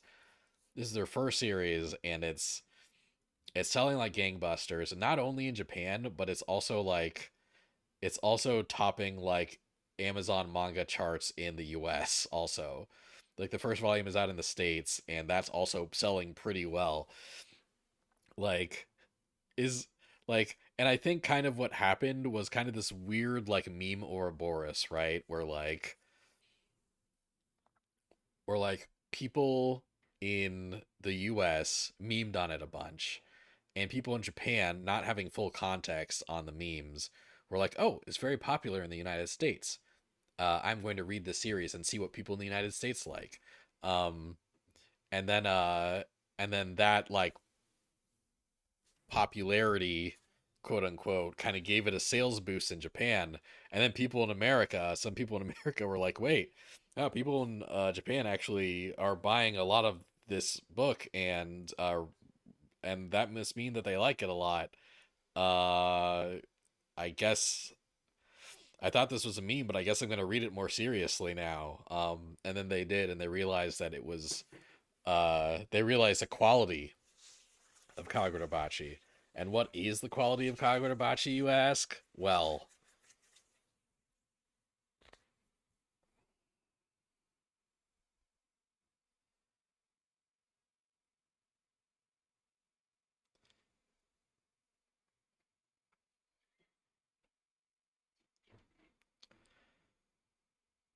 no joke, no meme. Kagurabachi is top tier this year. Like this Kagurabachi is so fucking cool. um yeah, like the past couple arcs of Kagurabachi have been incredibly well executed, have had phenomenal set pieces, have looked like fucking, like the art has been banging and slapping this whole time. And now it's getting color pages because it's getting popular, and the color pages are real good. And god, yeah, like uh it's got all this momentum, and it's chugging. It's fucking it's doing big speed. I don't know what I'm fucking saying. It's just really good. It's just really good.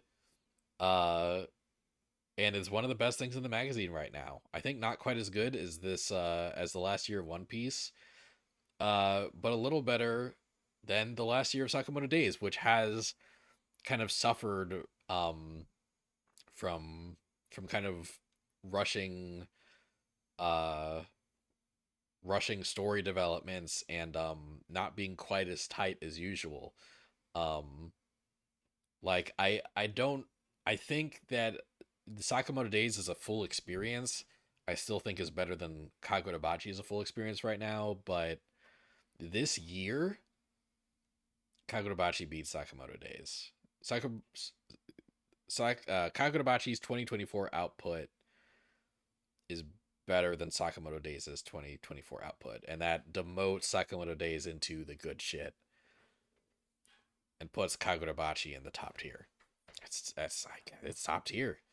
Like the realization of that like shocked me a bit, but yeah. Unlike Morbius, Kagurabachi isn't garbage. Also, no Jared Leto is a plus. Uh, yeah, no lies detected, man. No lies detected. Yeah, no, like I think another thing that kind of like the meme kind of backfired because, yeah, people were ironically saying that Kagurabachi was great, but that led to a lot of people reading Kagurabachi and realizing, oh wait, it actually is great. This actually is like really fucking good. It's like if it's like if a bunch of people went into the theaters to like make fun of Morbius, but But then it turned out that Morbius was actually like fucking Black Panther quality.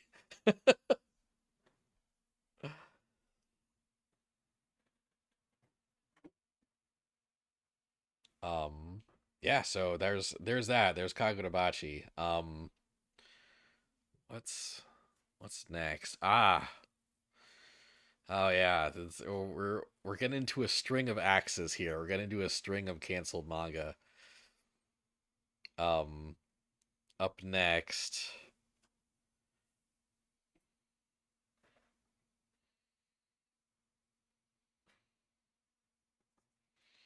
is Two on Ice. Kind of following in Blue Box's footsteps a bit. Two on Ice is a sports romance about two middle school kids, high school kids, middle school kids, I think middle school kids, um, that decide to uh, be an ice skating pair team together. And of course, they have little crushes on each other. Um, and uh, and then like when the story started, I thought it was interesting, and then I thought it was kind of losing the plot a bit, and it was kind of losing me. Um, you're very late, but Witch Watch seems cute. Uh, yeah, Witch Watch, depending on the year, Witch Watch, like early, like the first couple years of Witch Watch were one of my favorite mangas in the magazine. It eventually had kind of a twist that demoted it a bit for me, but it is still cute. It is still cute. It is still fun. Um, and there's still a lot to like about it. Two on Ice did get canceled. It ended, but I think before it ended, it had a handful of like very strong chapters, and some characters that I really liked. I'd put it as janky but enjoyable. Probably like right here. Yeah, like there's there's just some fun arcs uh about like how do you like professionally do this sport together where there's a lot of physical contact between members of the opposite sex, uh without kind of like uh when you're little adolescents, and you're starting to get big crushes, and like how do you navigate that. um there was a little arc where they were kind of figuring that out, and they they introduced a pair, like an ice skating pair, that were ex-boyfriend and ex-girlfriend, and they're the best characters in the whole thing. They're great. And they kind of become mentors to the main characters in like really fun ways. And yeah, it's cute. It's cute. Like it didn't, it didn't quite like uh didn't quite achieve like any big heights before it came to a close. But there's stuff I did like about it. There's cute stuff that I liked about it. It'd be cool to see the author come back and try something new, you know? I guess that's where I'm at. Like I kind of like what they tried. I think it wasn't enough, but it'd be cool to see more. Um the next manga is Green Green Greens, a golfing manga from Kento Terasaka, the author of Beast Children, which was a another canceled sports manga about rugby.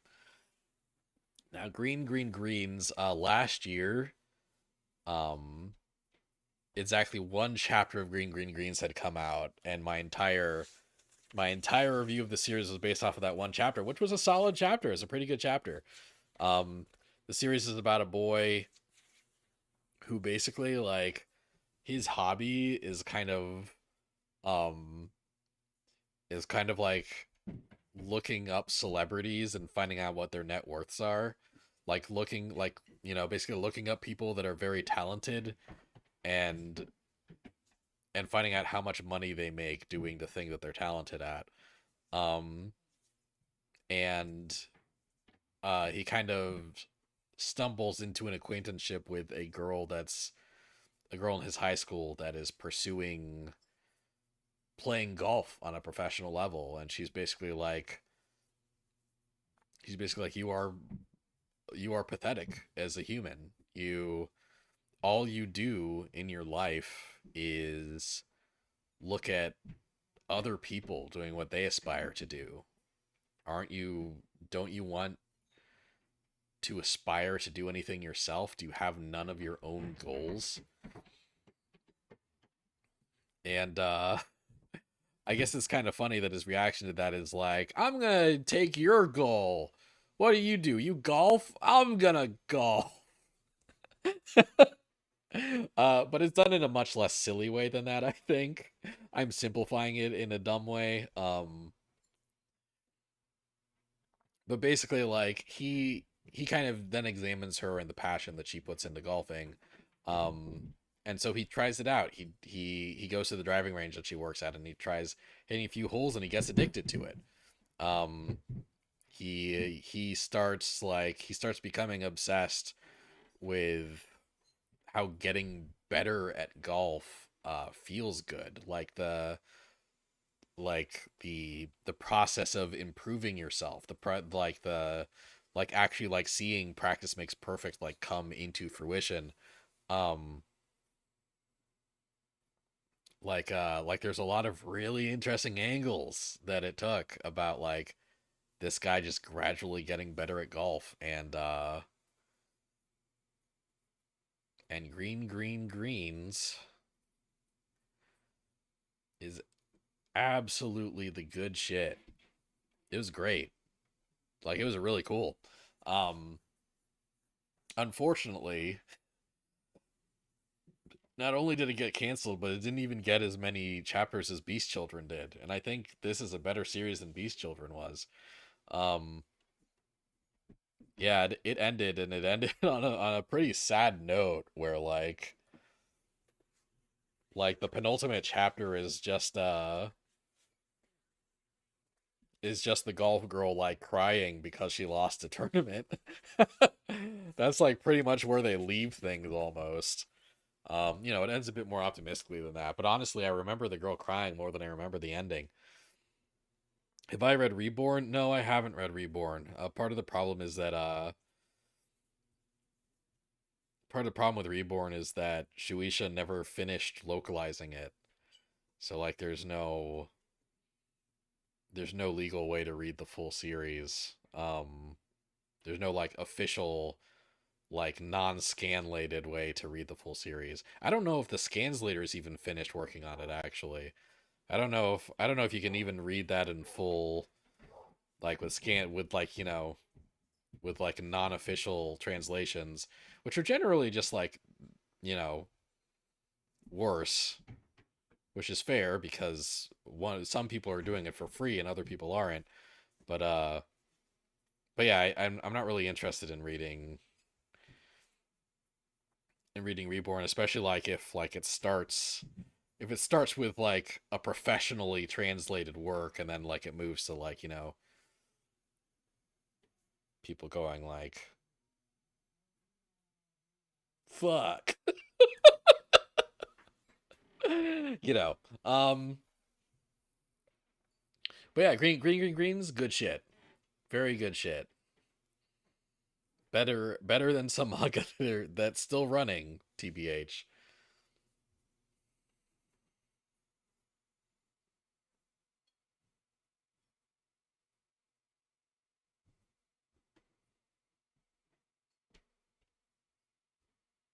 What's next?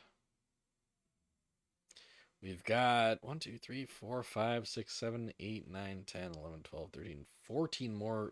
13, because I'm not counting My Hero Academia, because I never read it. I've only watched the anime.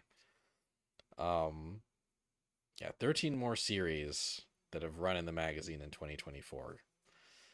Up next,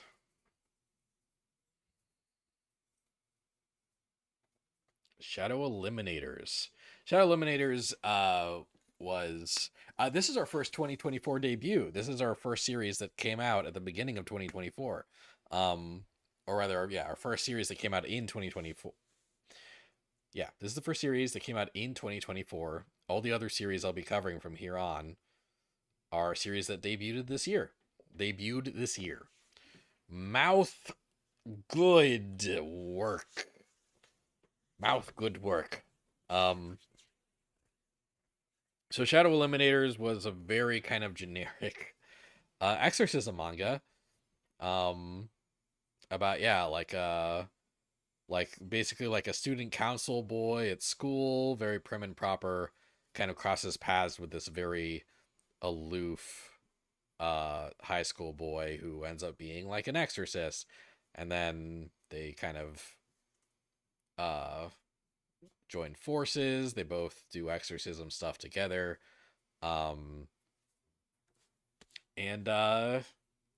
And welcome Shadow Eliminators as the first series to enter the kind of bad category.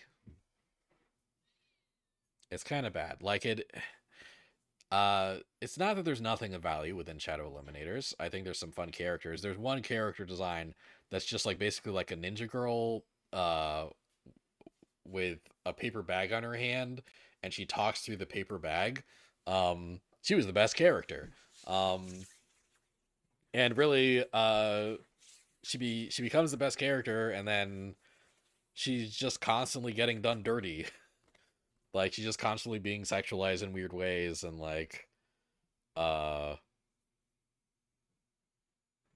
yeah yeah yeah, Shadow Eliminators low key sucks, and it's a bummer. It got canceled. It's not running anymore. It's over.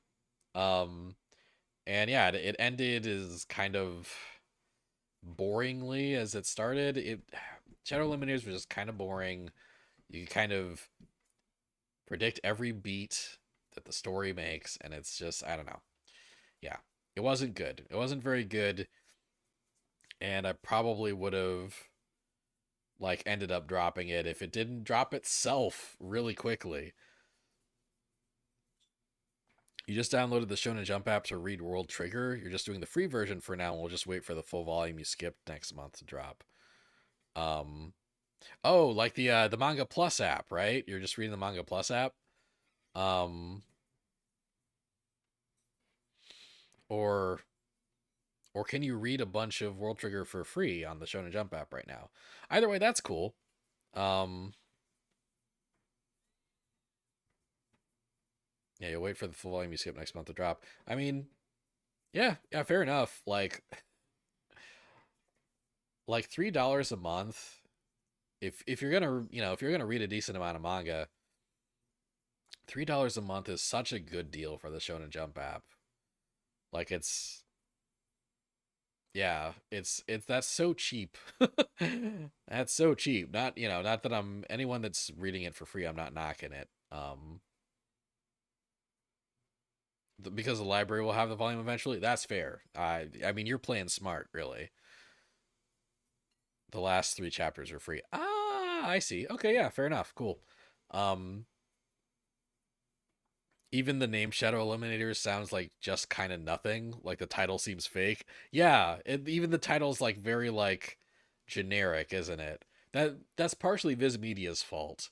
Um, I forget what it was. I forget what the series was called before it got called Shadow Eliminators, but like the literal translation is not really Shadow Eliminators. It's not a great title, honestly. Not a great title. But anyway, yeah. Shadow Eliminators kind of bad. Sorry, Shadow Eliminators. You might pay for My Hero Academia since you feel like the last 2 volumes are going to take a while to come out physically. That's fair. Yeah. Not a bad call. I yeah, one day I'll catch up on My Hero Academia somehow. One day. You still need to go back and use Manga Plus for Talentless Nana. Oh, you mean that's not Manga Plus. That is that the Manga One app? Wait, Dr. Stone is on this? You thought it finished? Um I mean, Dr. Stone did finish, but it also had a Dr. Stone is on this list. Yes, it finished, but it had an epilogue arc called 4D Science. Um the epilogue came out this year. So my review is of the epilogue. If I was reviewing the series overall, it'd have a higher rating than that. Um Manga Up. Talentless Nana is on Manga Up. It's not a Manga Plus. Manga Up is the Square Enix manga app, and Manga Plus is the Shueisha manga app. And it is kind of stupid and confusing, and I'm sorry. Um I should catch up to MHA and talk about it on stream because you're not gonna read it, but you're curious enough to know what happens. LOL. I'll put that on the list. I'll get to it. I finished reading Black Cat, by the way. Black Cat was fine. Honestly, like it kind of sucked at the end. You vaguely remember 4D Science? Yeah, like yeah, I put 4D Science in. It's fine because honestly, like you didn't like the ending, so you're hoping the epilogue is better. I liked the ending more than I liked the epilogue. But since I like the ending more than you like the ending, maybe you'll like the epilogue more than I like the epilogue. Who knows? Okay, up next. Super Psychic Policeman Chojo, I think is what the series is called. Um Now we here at twitch.tv/ThoraZ are firmly ACAB. And I like going into this, I was concerned that like this would kind of be like Japanese propaganda because uh because there's a couple of recent Shonen Jump series that were low key Japanese propaganda. There was I Tell C, which had like kind of a weird reverence for Japanese cops, but also weirdly like uh Cop and Dolphin a few years back. Um, that like kind of opens with guys threatening to film the police as like the villains of the chapter. So I was worried. I was a little worried going into Super Psychic Policeman Chojo. Super Psychic Policeman Chojo is about basically a cop with psychic powers that is also an asshole, and no one in his precinct likes him, so he gets relocated to like um kind of this dead end cop position in this shitty city, um where like basically the police chief like located him there as kind of like out of spite. It's like, this place sucks, you suck, you are stuck here. um and then and basically the story starts from the point of view of his sidekick character, the girl in the upper left of that image. I don't know if you can make her out. um who basically is also there because she's on kind of her last like she's on her last strike basically, and she's sent to work with Chojo, who again is an asshole. She got sent to work with him as basically punishment for uh for punching a high ranking officer when he sexually harassed her, right? um so like there was initially some worry about how the tone of this was going to be, but One, Super Psychic Policeman Shoujo is very funny. It's not it's not trying to tell you cops are good. It's just trying to tell jokes about like it's very Brooklyn Nine-Nine, really, right? Um, like two, you eventually figure out that the author doesn't really like cops either. There are several characters that are kind of affected by the Japanese police force negatively, including the main characters, Chojo and Pomfer, the main girl, are both kind of like begrudgingly, like, you know, they're both kind of victims of like a system that they very reluctantly work for. And they both kind of break the rules a lot to do the right thing instead of what is the legal and official thing. Um, Anyway, yeah, I actually have kind of a great time with Super Psychic Policeman Shoujo. It's pretty funny. Um, like there's a lot of like dumb chapters where the author just kind of does whatever he wants. Um, like there was a whole chapter about Chojo just playing Yu-Gi-Oh cards basically. Um, there's there's a chapter where he gets really into fighting games. Yeah, it's just like sometimes the cop, him being a cop is like barely just like dressing for the series, and he's just like an idiot with psychic powers like doing dumb shit. It's fun. It's a fun series. I like it. There's a lot of very likable characters. It's a fun cast, and it's very like fun, like self-aware, sometimes like kind of meta, like manga humor. Um, there's a character uh that's kind of like the stereotypical manga pervert, but everyone in the series is aware that he's a stereotypical manga pervert and they're always complaining about him being in the series. like uh like at one point that character shows up and Chojo, the main character, is like, why are you here? Think about what year it is. Think about what magazine we're in. Anyway, yeah. Honestly, I think Super Psychic Policeman Shoujo is a lot of what people say is good about me and Roboco, but it actually executes it well. Um and like it has a lot of jokes about like problematic manga culture, but it doesn't actually perpetrate that culture by making those jokes. It's jokes about it, and it's not jokes that like uh anyway, yeah, I'm rambling about Super Psych Policeman Jojo. It turns out that I think I like this manga a lot more than I expected to. Like, yeah, Super Psych Policeman Jojo might be the good shit, actually. It's just pretty fun. And I have a feeling that it will not be in the magazine this time next year. I don't think I think when I do if I do this next year, it'll be me talking about how I'm sad that it ended. Have I read Trillionaire Game? Oh, Trillion Game? No. It's on the list. Actually, um Devin and I, my fiance and I, have been doing this thing where um every month we have a manga date where we each buy like two or three volume ones of a manga we're interested in.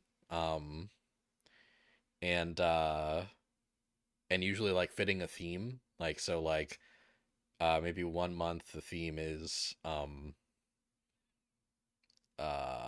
wow, we've done 11 themes and I'm blanking on like, like for October we did a Halloween theme and we got six different spooky manga, and then we also got some Japanese snacks, and we read the manga together while we eat the snacks, and it's really nice. It's a really fun thing to do every month. Um maybe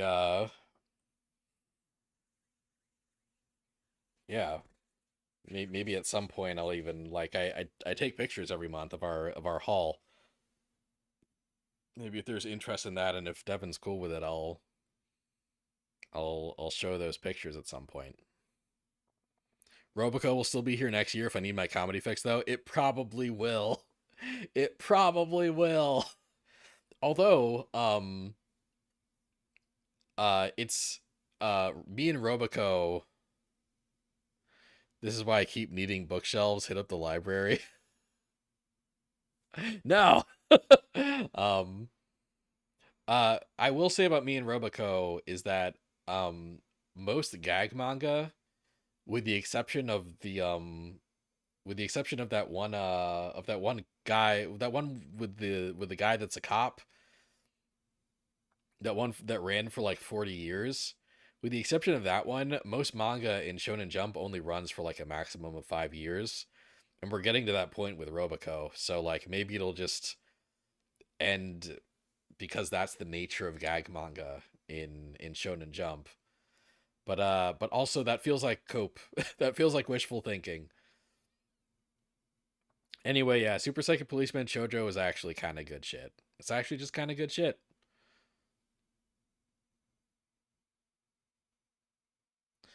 Up next is not good shit.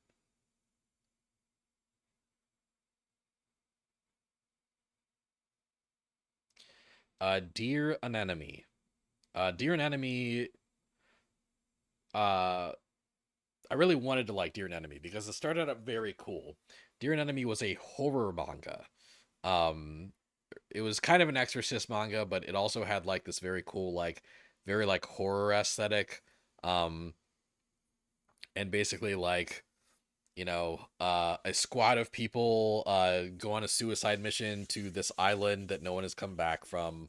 Um, and immediately like over half of them uh get like eaten by the various flora and fauna of the island. Um, this boy gets basically ends up in a symbiotic relationship with like this plant monster. Um, and the cover art. So Dear Anemone, oops, Dear Anemone, for the entirety of its run, has phenomenal art. Dear Anemone looks incredible. Um, like yeah, the art in Dear Anemone was really fucking good. And the cover art also good. Yeah, right? Like you can see that in the cover art that that yeah, the art style for Dear Anemone is fucking banging. It's great. Uh but the story just wasn't there. The story just wasn't there. Like after the first couple chapters you could tell that the author didn't really know where to go from there. And then there's like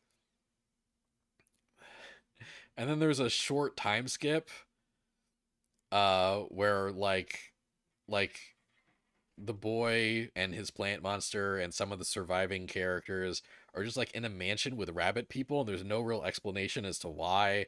And like I don't know, weird. It's weird. uh it's weird, and it is kind of bad, but I did like it more than Shadow Eliminators, and the art is fantastic. Like yeah, art's great. Just don't read the words, problem solved.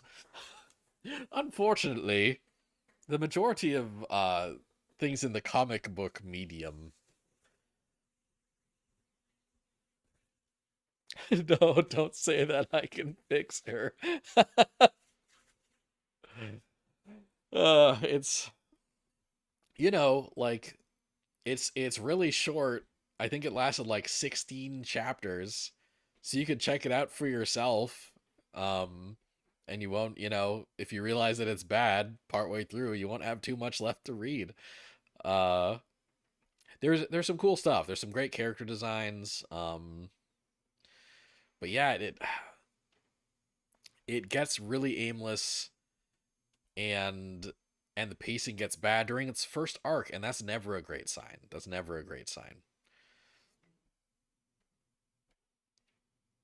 So yeah, unfortunately,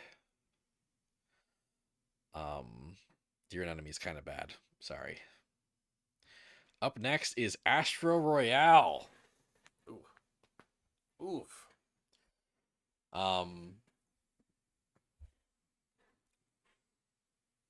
Astro Royale is the new battle manga series from Ken Wakui, the creator of Tokyo Revengers. And this is kind of in that hitman, mafia, assassin, spy umbrella. More towards mafia. Right? This is kind of a Yakuza battle action manga where basically um uh a boy whose father is the head of a Yakuza, like, uh his father's a Yakuza patriarch, and he dies. Um okay, yeah. Yeah, let me know how that goes. Um his father is a Yakuza patriarch who passes away. Um and basically there's kind of a succession war for who will become the next head of the Yakuza family. Um and uh and then in the midst of that succession war, a meteor a meteor hits the city, and everyone makes a wish on the meteor. And the people that make a wish on a meteor get powers based on their wishes. They become Astros, because they got powers from space, and their powers are all connected to an item that matters the most to them. Um, so the main boy, uh, the main Astro Royale boy has a pendant attached to his neck, that's shaped like a bullet that was a gift from his father. And so when he uses his Astro power, he holds the bullet and his fist becomes super strong, and he has punch. His punch is faster and stronger than bullet. Um and and I really wanted to like Astro Royale, because I think because this came out right as My Hero Academia ended, and the magazine really needs more like good battle manga. Um and I really wanted to like it, but unfortunately, everything that's compelling about Astro Royale, there is a series called Gachi Akuta, um, that does literally everything better. It's this edgy battle manga about uh characters that can bring out powers in the item that they've bonded with the most. And the art in Gachi Akuta is better, and the pacing and writing in Gachi Akuta is better. Um yeah, it's unfortunate because this is from a really big name in the biggest manga magazine in the country. And there's this other series elsewhere that just is a better story, has so many similarities, and it's just better in all the things it's similar in. Power granting meteor, what is this? Lunatics Unleashed? I never watched Lunatics Unleashed, but I do think that Lunatics Unleashed got a bad rap. Like, I feel like everyone just having a knee jerk reaction, including me initially, honestly, to like just people hating change. I didn't even realize that the lunatics got their powers from a meteor. That's very funny. Holy shit at that synopsis. Yeah. that's that's really like that's the craziest thing about it. Astro Royale you thought was neat, but it's like a 6, not bad by any means, but you didn't get a lot out of it. I think 6 is fair. Um for me, Astro Royale is at the top of kind of bad. I think it executes some things better than Dear Enemy does. But ultimately, it's a lot of squandered potential, and I get really frustrated about what it could have been. um, because I think the premise, there's something in the premise, there's something really good in the premise, but like, you know, every time I think some, every time it does something cool, every time Astro Royale does something cool, it does like two or three things that are stupid in the same chapter. Um, it it has horrible trans representation for like a chapter and a half, that made me shocked that it came out this year, because like it was like, Japan isn't great with trans representation even in 2024, but this was like mid 2000s Japan bad, and there's the main girl character. um every time she does something cool, there's at least three panty shots of her while she does the thing that's cool. um yeah, it's Asriel's kind of bad. Asriel's kind of bad, and it's a bummer. I think it could have been something.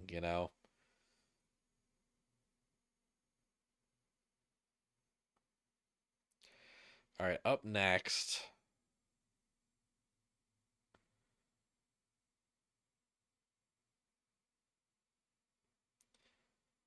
is Kyokoto Necromance.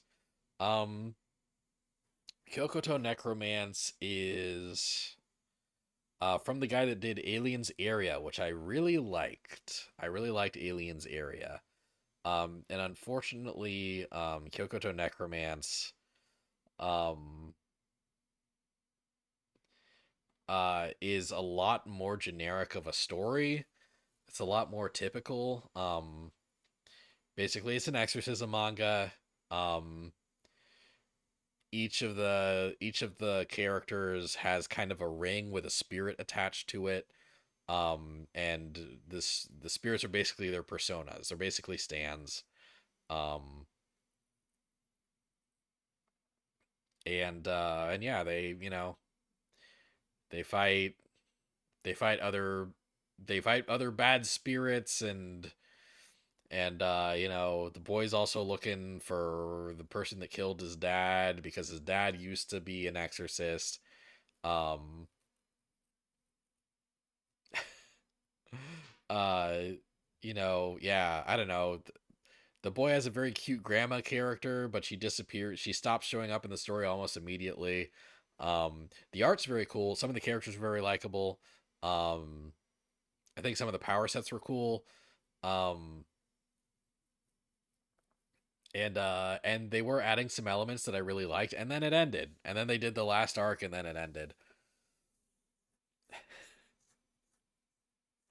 It was weird when Necromance became a romance story in the last 3 pages. Yeah, also the ending. The ending, like, it was a battle action manga um for most of it, and then it introduces a love interest at the very end and becomes like a love story. And like the ending is like, welcome to Hyokoto Necro Romance.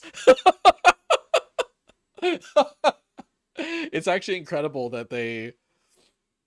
that uh that that the US didn't have to bend over backwards to translate that properly. Shonen Jump has the first two chapters free for 4D Science, but there's only three chapters. Yes, there are only three chapters of 4D Science. That's the whole epilogue is three chapters. Anyway, Kyokoto Necromance, I think I'm putting it at the bottom of It's Fine. It's almost kind of bad, but the audacity of the ending is actually like so funny that I think it elevates it just slightly.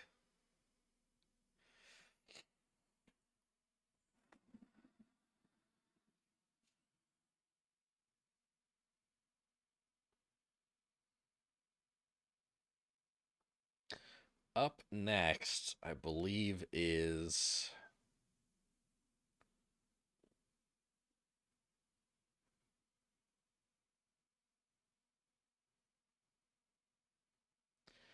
Psych House. Oh, Psych House. Um,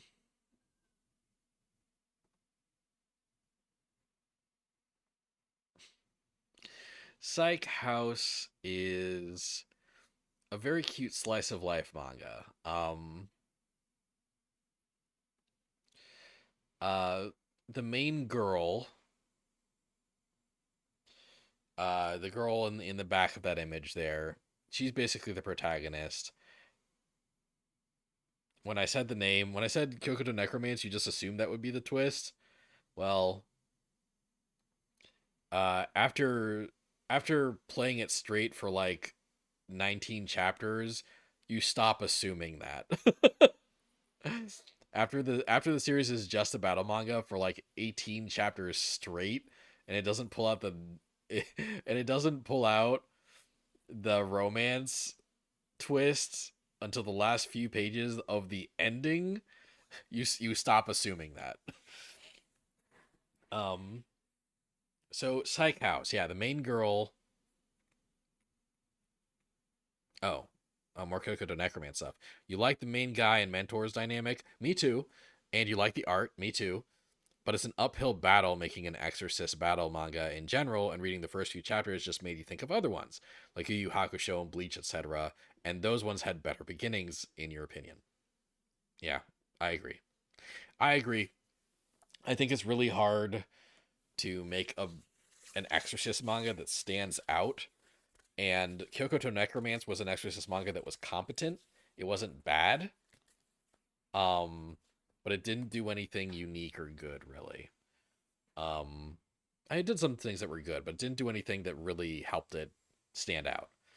Okay, now I'm going to talk about Psych House. So the main girl is basically a girl that has the ability to teleport. She can teleport herself, and she can also teleport items. She can teleport items away from herself. Uh, to like if she knows the location well, she can teleport it to a location that she knows, or if she knows where the item is, she can teleport it from a different location than she is in to herself. Like for example, um, if she is aware that there is a sandwich in a specific spot in a convenience store, she from several blocks away can teleport the sandwich into her hands. Um, and she actually does this. She does this and shoplifts the sandwich um, with her special power because she's homeless. She's essentially homeless. Her mom's been in a coma for months, and the girl's basically living out of her mom's car. The boy, Buckethead over there, um, basically like finds out about this and says, "Hey, I'm living in a share house with other people that have powers. I have power too. I can make myself or any object I touch bigger or smaller. Um, and also, you should stop shoplifting and apologize to the convenience store owner." Um, she does that, and actually it was a very wholesome chapter where like the guy finds out the convenience store owner finds out her situation and basically offers her free food. I thought it was a very um you know a very wholesome chapter that didn't really villainize someone in a tough situation. Um, turns out that people in Japan were like,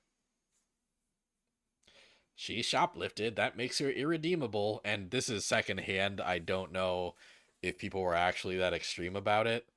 Um, uh, but I do know that the series didn't do very well. It didn't sell very well. Is the cop from the other manga trying to arrest her?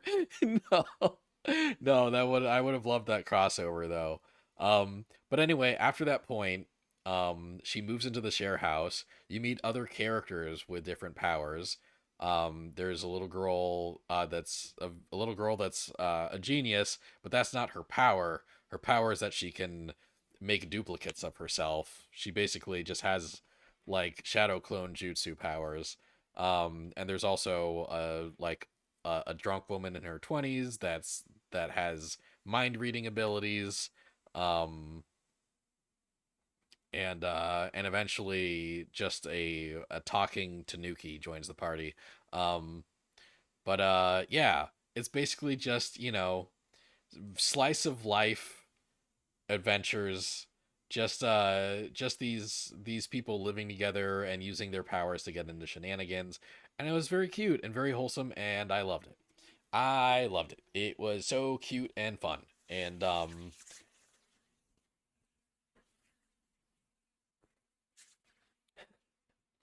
well, duh, Daniel. Japanese don't support a protagonist who commits crime.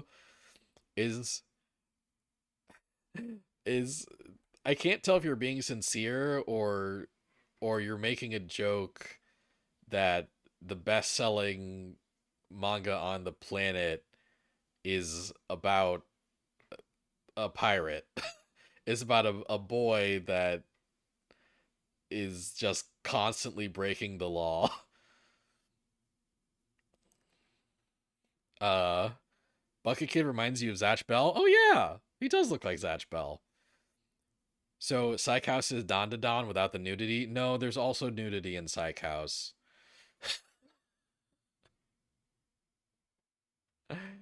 The actually like what the most unfortunate thing about Psych House is like a few chapters in, like like there's a sequence that's very fan servicey. Um and then a few chapters later there's like and then it stops for a few chapters and then there's like another chapter that's like that has a sequence that's very fan servicey, and then like every other chapter basically it's like yeah, basically you can tell that it basically happens right at the point where the editor must have gone, hey, this isn't selling, you're in a book for teenage boys, give give us give us the girl in the bath fully naked, draw that and see if you can sell some copies. And he drew it, but it didn't sell any copies. So what was, serves you right. Serves you right. Anyway, yeah. Outside of like the jarring and sudden like bits of fan service that happen not infrequently in Psych House, is a really wholesome and delightful time.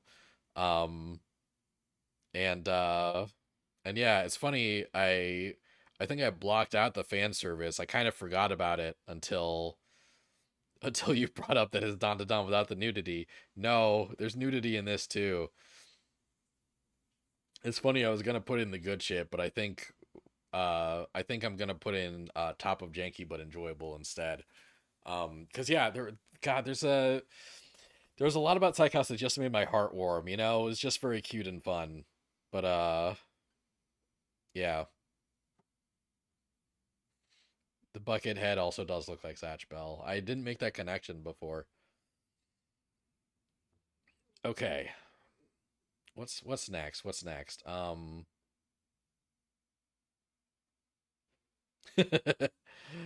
Up next is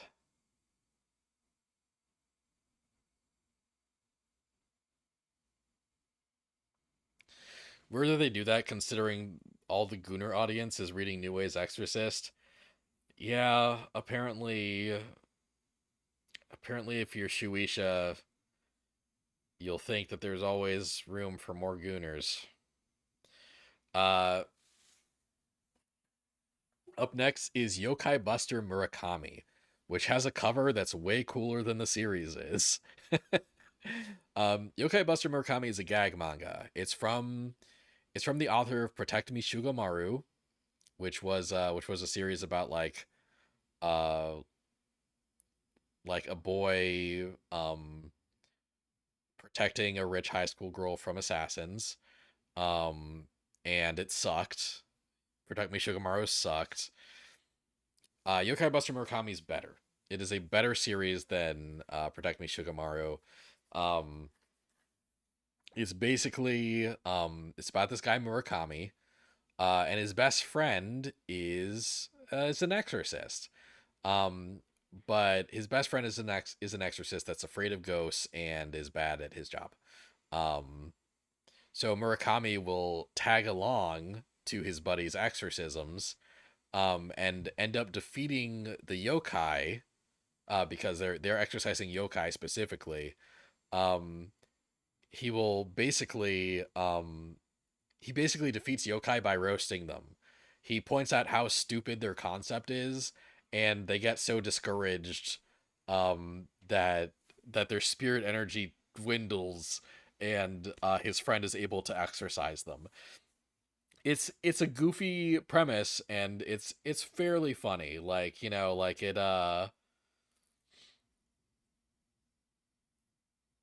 um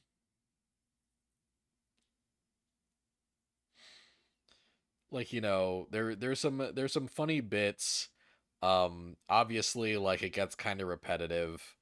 Um and like, you know, eventually like eventually it adds girl characters, and the girl characters are all kind of like horny and a little fan servicey, which is weird because the guy's art style isn't like uh his art style is very simple, and it it's not compatible with fan service, really. It's just strange. Um but but it is sometimes funny, and I'd say it's probably bottom of janky but enjoyable. Because there were bits in Murakami that made me laugh out loud. Shugamaru never did that.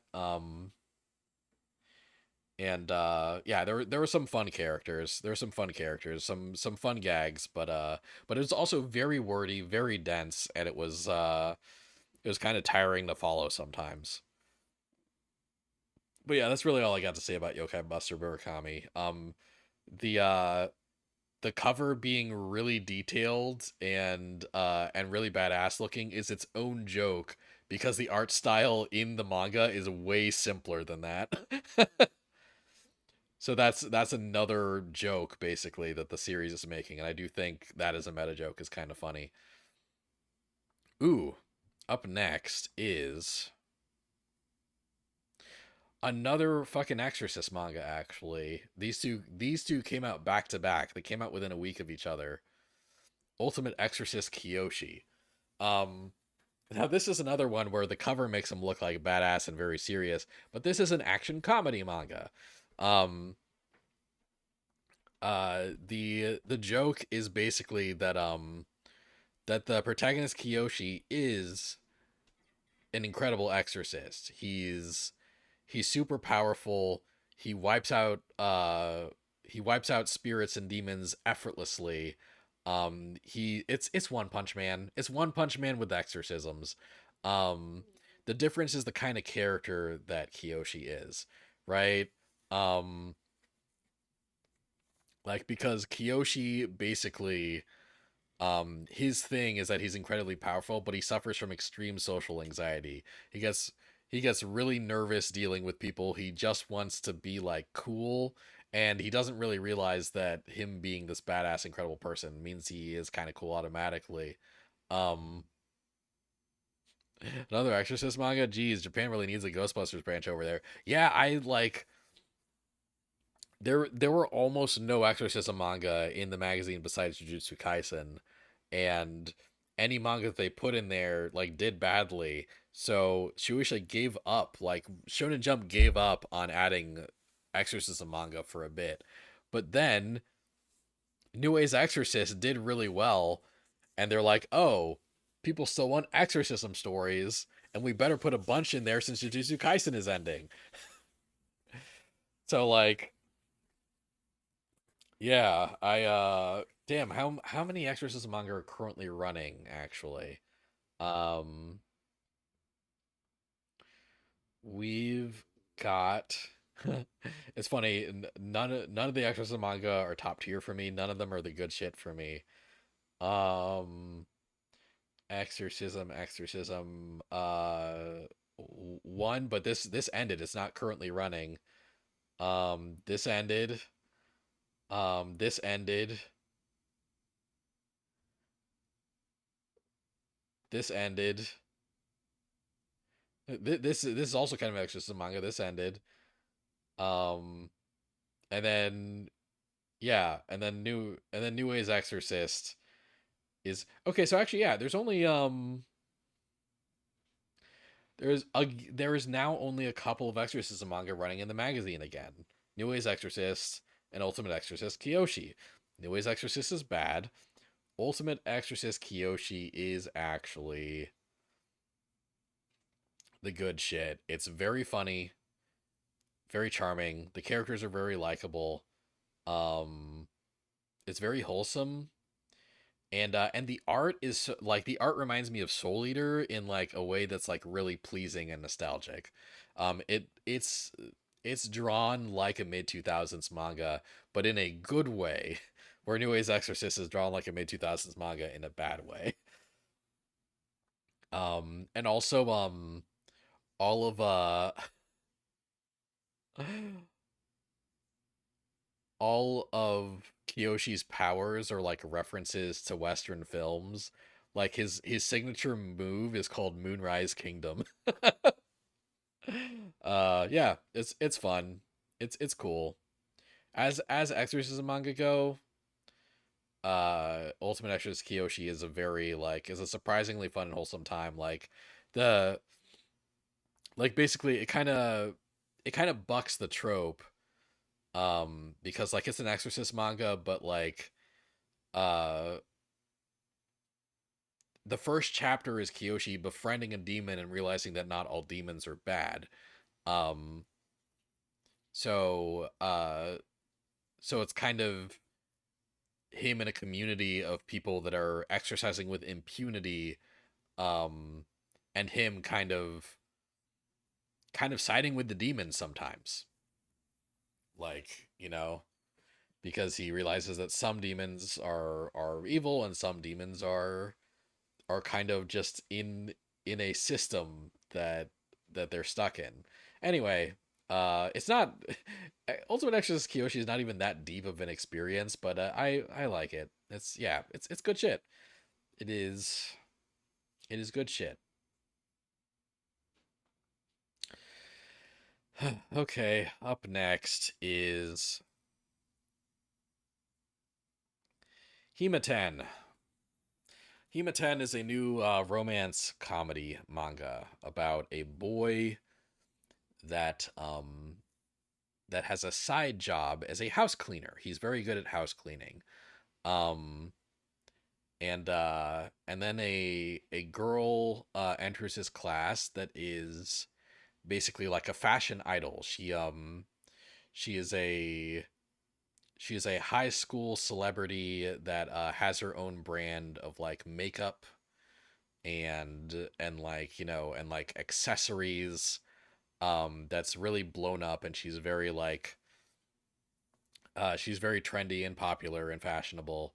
Um and then he gets a new client around the same time. He goes to that client's house. The house is a pigsty, and it turns out that he is house cleaning for the fashionable girl. Um and basically her her fashion industry is such a full-time job for her that she doesn't have time to clean the house. Um so that's kind of the inciting incident. There's a girl that he already likes before Hamari enters the picture. So there's kind of a love triangle. Um and then and then one of Himari's friends, um a 15-year-old gravure idol, uh starts going to their school and immediately gets a crush on house cleaner boy. So it's starting to turn into a fucking harem manga. and and if you weren't paying close attention to the sentence I just said, it's the fan service also keeps ramping up. Like, this is another series where about 6 chapters in, there's just a shot of the main girl in the bathtub fully nude. Like, you see like everything except nipples basically. And like, I'm exhausted. I'm so tired. Uh like, yeah. Actually, we have our first entry into a category with Hematen.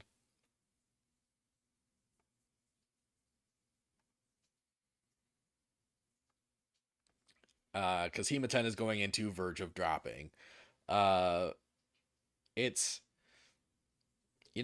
like, it's a shame too, because I think when it started, the character dynamics were very well written.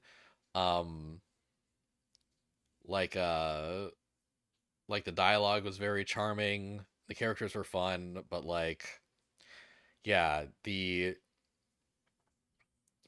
amount of like the amount of love quadrangle the amount of love quadrangle the amount of love quadrangle drama keeps escalating, and so does the amount of fan service. And especially, like, there is a freshman in high school that does like pinup posters for a living, right? And she keeps getting more and more screen time. It's, yeah, I'm currently like reading it because it's like gaining popularity. Like, it's kind of similar to the Elusive Samurai situation, where like I can see a lot of people starting to talk about it. I want to be informed. Like, if I wasn't, like, reading a bunch of Shonen Jump manga as basically a hobby, I would have dropped it already. But I'm about to drop it anyway. Like, basically, like, I'm like I'm seeing people in the manga community being like, "Oh, this isn't a harem manga yet. A harem manga has at least 4 love interests, and they all have to do this and that." And like, I'm like, "No, this is already a harem manga for starters." But also, now I'm like, now part of the reason I'm reading it is just so like I can just so I read until the fourth love interest inevitably shows up, and to watch those people fucking backpedal and come up with a new definition for hero manga. I I wish I had hobbies that were fun. I wish I did things that brought me enjoyment instead of like stress. I'm exaggerating. This is a bit for comedic effect. I obviously do get a lot of enjoyment and happiness out of reading manga, although it can be a frustrating practice sometimes. Like with Hematen. Hematen has been a frustrating experience. However, we are going back into territory that I'm enjoying more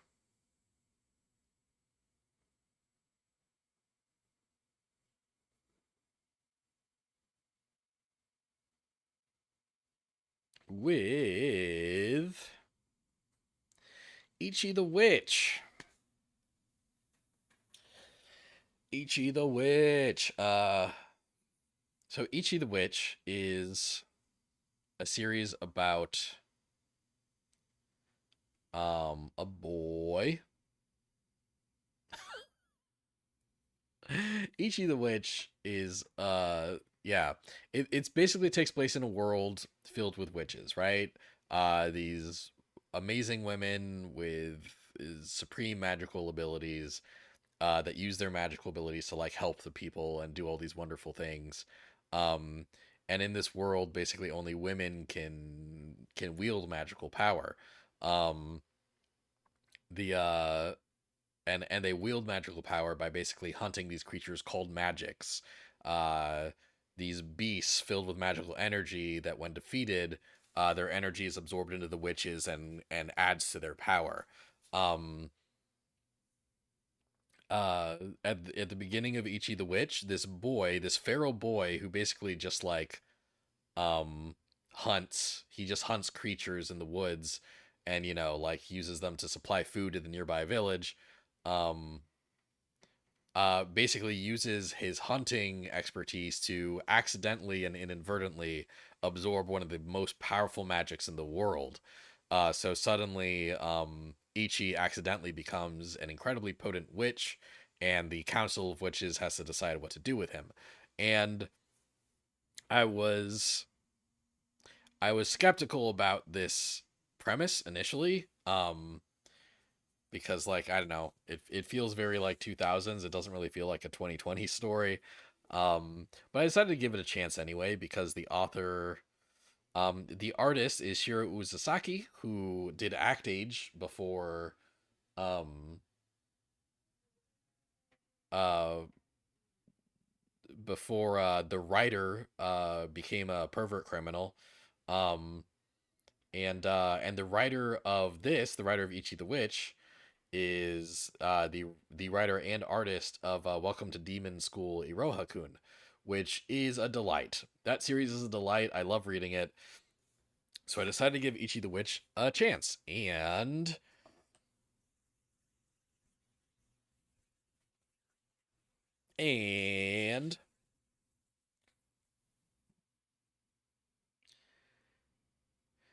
and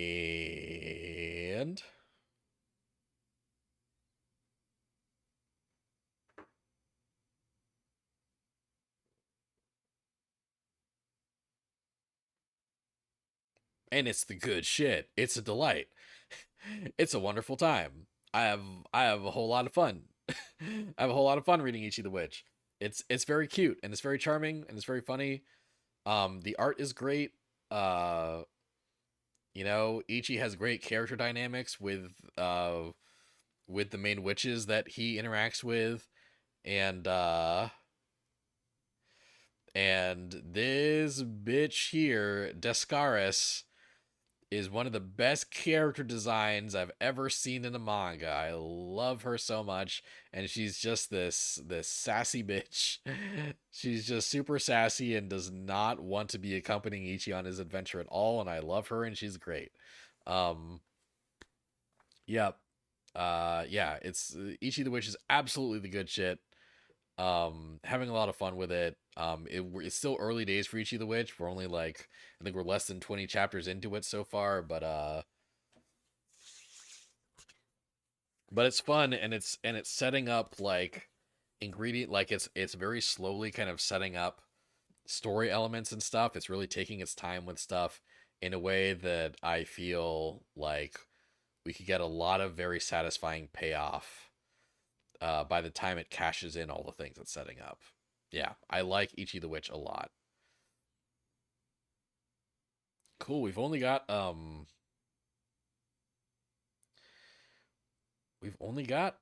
3 manga left. Um Up next is Shinobi Undercover. Um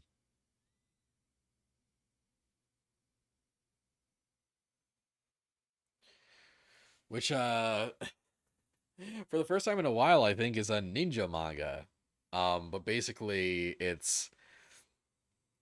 that should feel unique, but it doesn't because it's basically just kind of like a palette swap of Kill Blue almost. Like not the boy is the age that he is, like he is a high school age boy, but basically like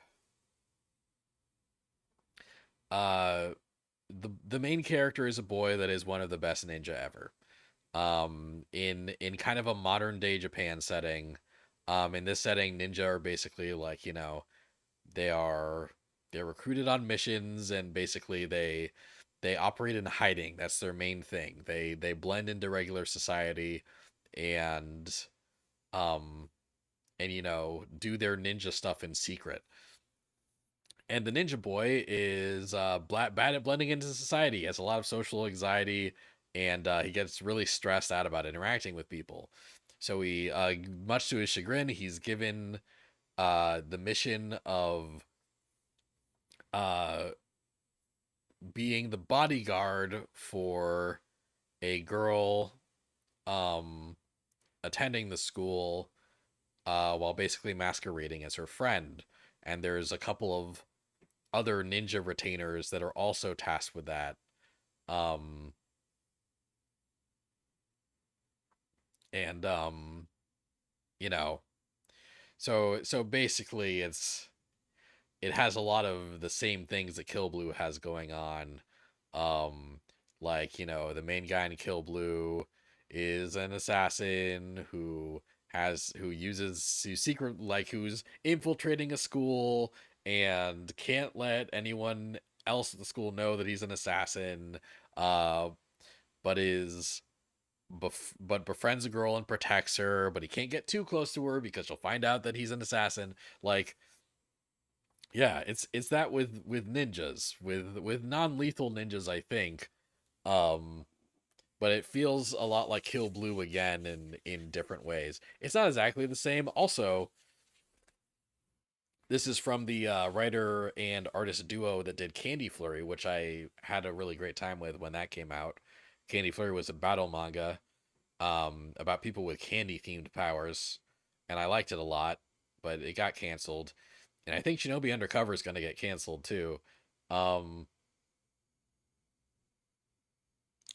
Shinobi Undercover has fun characters, some funny jokes, um, but but in the same magazine as Kill Blue, like it's just not doing anything unique right now. It's janky, it's enjoyable, but I don't think it's gonna last very long. I don't think it's gonna last much longer uh than its current lifespan. Unfortunately.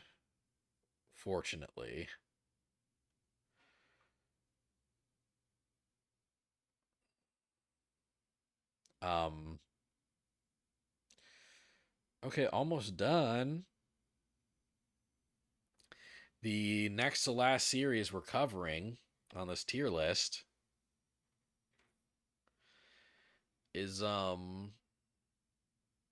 is HakuTaku. It's this is the manga about two game developers. Um one the boy on the right who kind of gets coerced into being a game developer by the girl on the left because she can kind of see his potential as a game designer. Um and man, I really wanted to like this because obviously, I love video games and I love media that kind of explores what's cool about video games. And I think the concept of a game designer manga has so much potential. Um, but you can tell that the mangaka of this does not know shit about game design and often doesn't care about exploring game design. Like, there's so many chapters of HakuTaku that are barely about video games at all, and like that could be fine if the characters were interesting enough, and I don't really think they are. Um,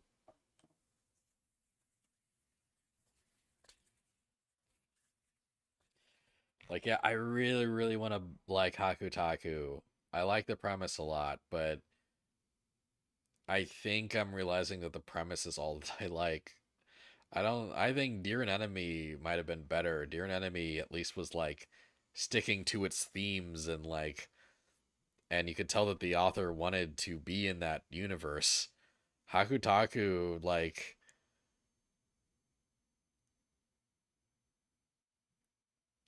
yeah, it's like the artist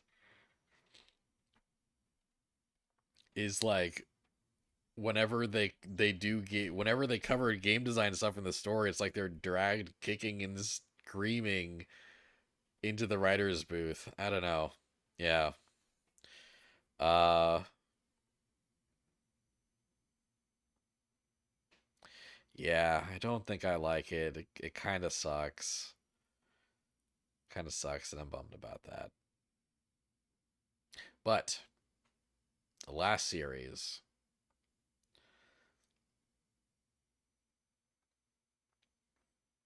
The last series, exactly 2 chapters of this manga are out right now. Like this just started a couple weeks ago. I'll be reading the 3rd chapter of it tomorrow. So this is my impressions based off of 2 chapters. Um and that series is Sid Craft, Love is a Mystery.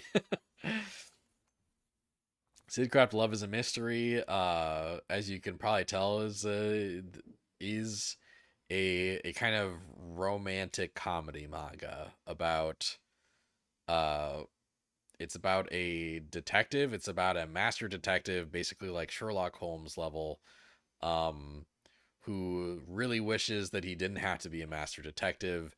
He just wants to curl up with a romance novel and like find his first love and have romances with women. Um, but every beautiful woman that comes into his life is ends up being a murderer, who he discovers to be the culprit in the case that he's solving. like um like yeah, that's the joke. That's the premise. And like they're already like, even the second chapter, like the first chapter sets that up, right? And then the second chapter like kind of shows like other ways that the world can be interesting. Like basically the girl on the left is his assistant, Elio Elwin or something, and the character is initially introduced as a very girlish looking boy, um, but turns out to be not only a girl, um, uh, who is pretending to be a boy because Sid Kraft is so nervous around girls that he put in a job request for a male assistant only, please.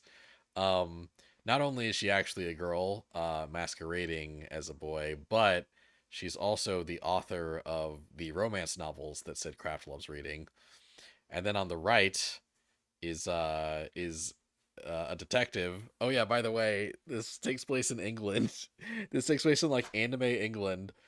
Um, and the girl on the right is oh my god, what is her name? It's Souffle Flanberry. um and she's like the like Sid Kraft is like a private detective, like Sherlock Holmes style, and Souffle Flanberry is like a police detective who keeps butting heads with Sid Kraft. And it turns out that she is his childhood friend, but neither of them know it. And the reason she's a detective and the reason he's a detective is that they both made a promise to each other that they would be great detectives when they grew up. But they don't realize the other person is their childhood friend. Right? So you got these intriguing little like love hooks already. These intriguing like little, oh, it's like, ooh, that's gonna turn into something. Or maybe it won't. Maybe that'll be the status quo forever, like just us knowing that these people are kind of destined for romantic entanglements, but nothing actually happens. Um, like whether or not this series becomes great really kind of depends on where they go from here. Um,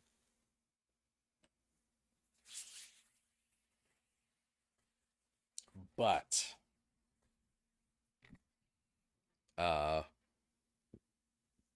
I think it's off to a great start. Um, when Green started last year, I tentatively put it in the good shit based off of 1 chapter. And I'm putting Sid Kraft in the good shit based off of 2 chapters. Um, yeah, because I think there's something really fun here. It's from the author of We Never Learn, which was I it was a series that I couldn't bring myself to keep reading just because it was very fan servicey and about high schoolers, and that was like the point of the series. Um, So even though Sidcraft already has a little fan service, A, the characters are adults, so that's nice, and B, I'm kind of hoping that that's not what this full series will devolve into. I'm manifesting it. I'm manifesting that that's not going to be the entire point of the series. Sidcraft is fun so far. Yeah. Yeah, it is. And yeah, I hope it stays fun. Souffle Flamberry is my favorite just because there's in the second chapter uh she just keeps eating fish and chips um but like it's like the author doesn't know what fish and chips actually look like, and it's basically just her like it looks like she just has like a chicken nugget like hanging out of her mouth, like she's like munching on it like hum hum hum, like it's like anime bread. um and it's so stupid, but I really love it actually. Yeah. So yeah, that's there you go. There you go. I guess I'm done. There's a tier list. 34 different series. In the top tier, basically the top 3 from like 3 to 1 is Kagurabachi, One Piece, and Akane-banashi. Akane-banashi this year was my favorite thing to read in the magazine. Then in the good shit, we've got Sakamoto Days, Martial Master Asumi, rest in peace. Ichi the Witch, Green Green Greens, rest in peace. Blue Box. Actually, we'll scoot Blue Box a little backwards. Super Psychic Policeman Shoujo, Blue Box. Ultimate Exorcist Kyoshi, RuriDragon, and Sidcraft Love is a Mystery. That's the good shit. That's all stuff that I really enjoy reading every week that it comes out. In janky but enjoyable, basically like I enjoy it. It's good, but it has flaws. Psych House, rest in peace. Hunter x Hunter, Witch Watch, Two on Ice, rest in peace. Mission Yozakura Family, soon rest in peace. Kill Blue, Shinobi Undercover, and Yokai Buster Murakami. You can just rest. I don't even need you to rest in peace. Just rest. It's fine. It's fine.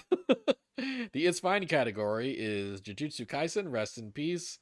MamaYuyu, rest in peace. Dr. Stone 4D Science. You didn't even need to stop resting from the last time your series ended. Cipher Academy, rest in peace, and Kyokuto Necromance, rest in peace. Oh, the It's Fine category is all stuff that ended and had kind of disappointing endings, except for Kyokuto Necromance, which had a very wild and weird ending. And then the kind of bad category we have Astro Royale, Dear and Enemy, rest in peace, HakuTaku, and Shadow Eliminators, rest. And we have Hematen as on the verge of dropping because it just gets more fan servicey, it just gets more harem-y. And then dropped its trash is basically 3 series that I had already dropped before the year even started. No, sorry.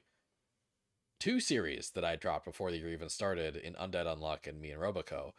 There were other series that I had dropped that ended last year and just had no new content. But yeah, so like Undead Unluck, me and Roboco, but then newly dropped stuff that I dropped this year. New Ways Exorcist and Elusive Samurai. And yeah, there you have it. There you have it. There's the tier list for 2024. Only 9 out of 34 being bad or worse is pretty good overall. Yeah. Right? Yeah, that's a good way to put it. Like 10, 11, 12, 13, 14, and 14 out of 34 like mediocre or worse, basically. And some of those are just like they were mediocre this year, but they were good other years, like Jujutsu Kaisen. The first half of Jujutsu Kaisen was great. uh Dr. Stone is mostly a pretty solid series. But yeah, like, yeah, even even including the It's Fine category, the majority of the series that were or are currently running in the magazine have been a pleasant time for me that I've enjoyed. So, hell yeah. Uh, cool.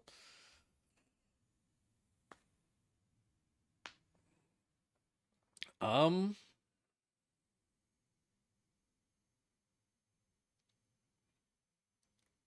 give me a oh, actually, I'll turn this off too.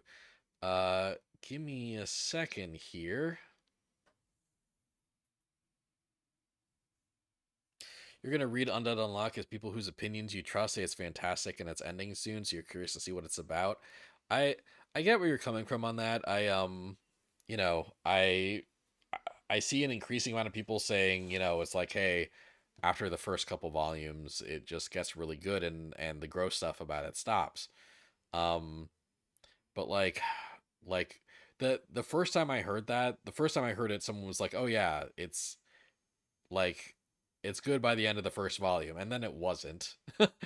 uh, and the first volume is so so upsetting. It's like so gross that it's difficult. Yeah, yeah, it's I just can't really get past the first volume like being a deal breaker, and it's um part of me does think it's weird that like so many people just kind of like, just eventually like kind of numb themselves to the horrendous first few chapters of the series. Uh to read a series that I'm sure does get a lot better. I don't know. I'm sure I'm sure I have my weird exceptions to things also. But yeah, yeah, what I mostly hope is that Undead Unluck can end and that the guy who is capable of making great stories um will make a story that doesn't start with, you know, sexual assault played for laughs. Yeah, maybe he can do one that's maybe he can do a story that's good from the beginning next time, Like who Yeah, anyway.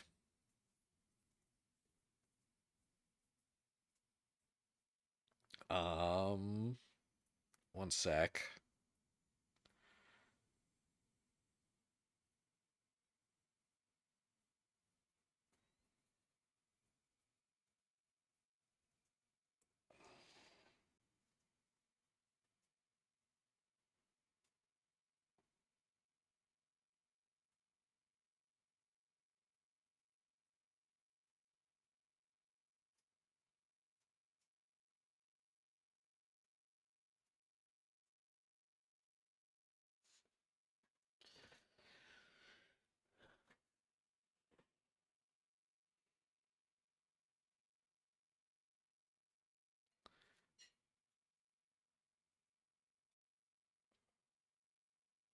Ah, there it is.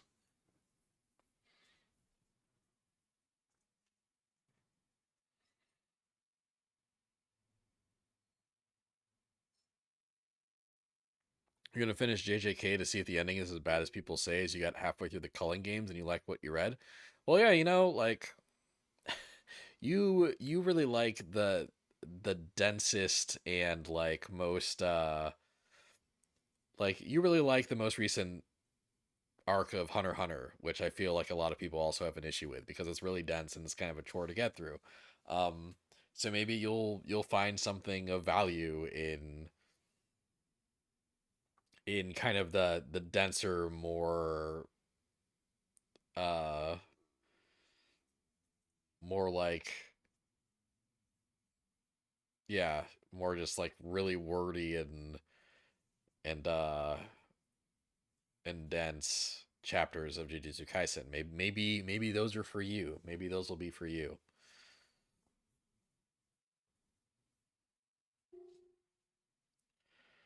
Uh, where'd you go? There we go.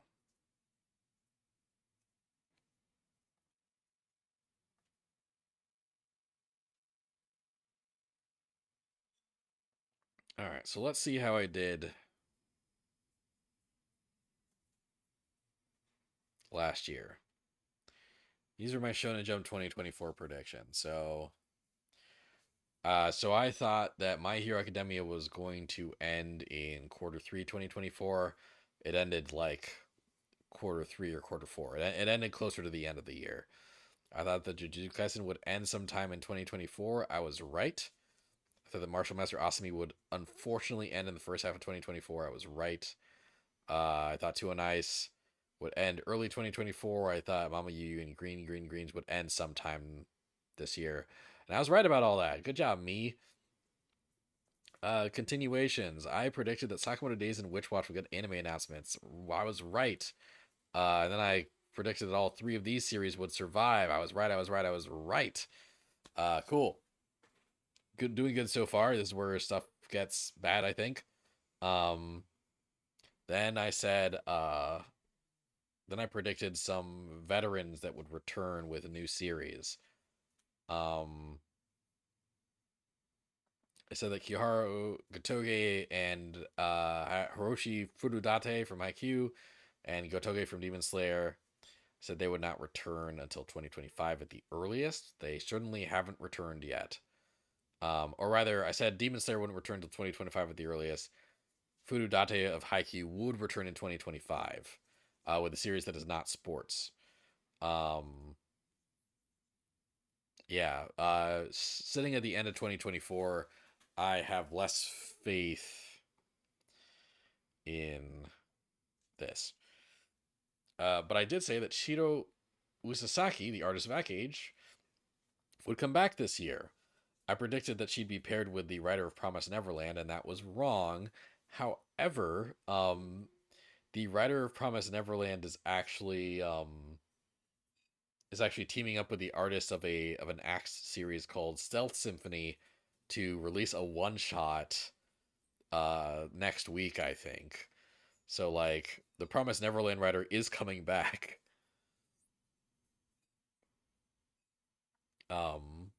So I sort of got some predictions there. You do enjoy your charts and paragraphs, lol. Yeah, you do. You do, man.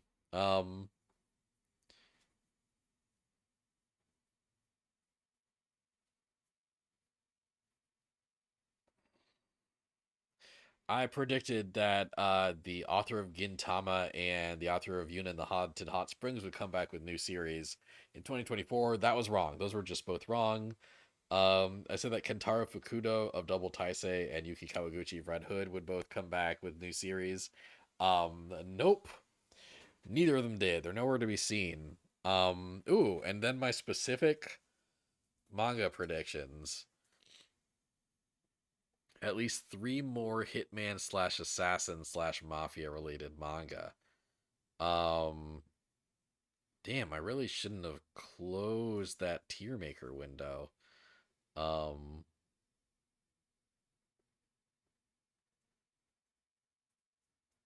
one sec.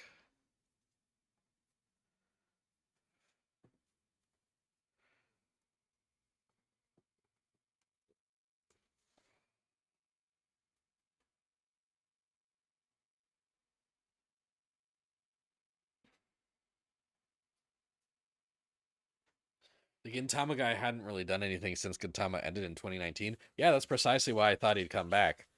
Like, I was doing some pattern recognition and I noticed that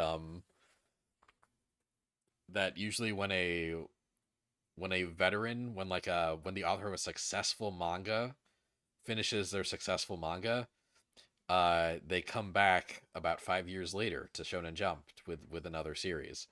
Um, so I thought that maybe this was Gintama time, but I think I jumped the gun. Um, okay, so hold on. This might be a bit tough for you guys to read, but let's see. I said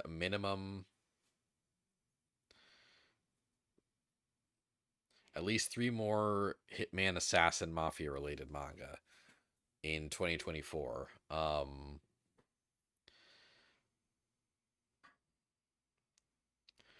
Okay, Kagurabachi came out 2023.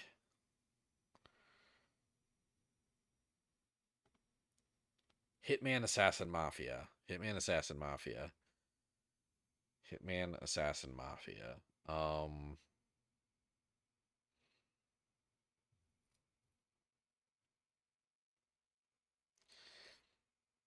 So Shinobi Undercover is about ninja that are like stopping assassins. So I think that counts. That's one. Um MamaYuyu's not it. Um Kyoto Necromance is not it. Astro Royale is absolutely mafia related. That's a Yakuza battle manga. So that's two. Um and damn it, two. That's two Hitman Assassin Mafia based manga. Kagurabachi debuted in 2023. Um Sakamoto Days has been around for a while. Kill Blue debuted 2023.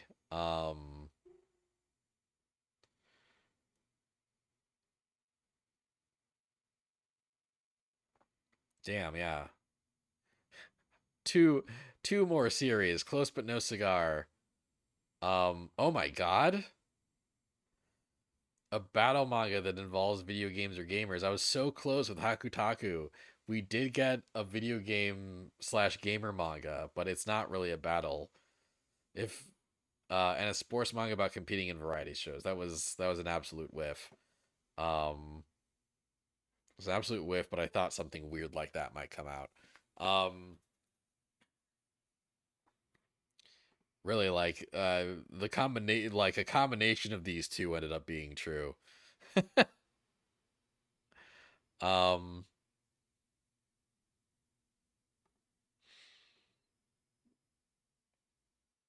yeah, okay. So let's see.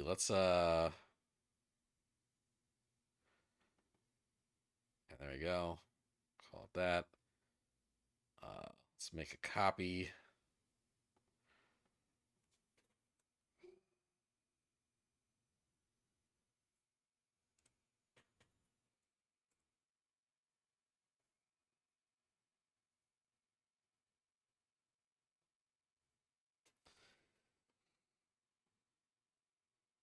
Okay. Shonen Jump 2025 predictions. So all my conclusion guesses were right. Um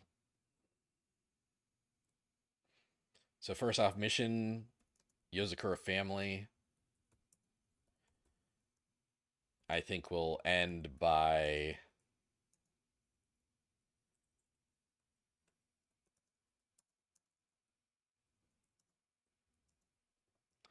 I think it'll end before this year's up. I think it's going to end in like the next 4 weeks. Um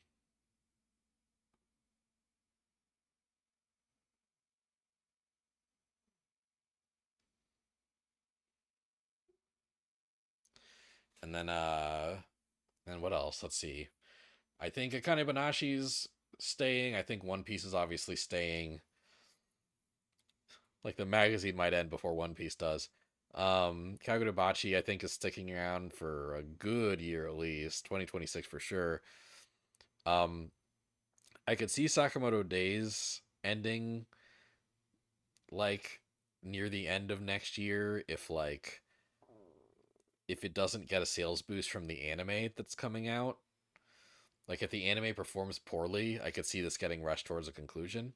But I'm going to have hope in my heart and say that the anime will actually do good. Um Martial Master Asami is already over. What's this look like for you guys? Yeah, sorry, you're getting a weird perspective of this. My bad. Not gonna take the time to fix it right now. Um, I think I think Policeman Shoujo has a limited amount of time left.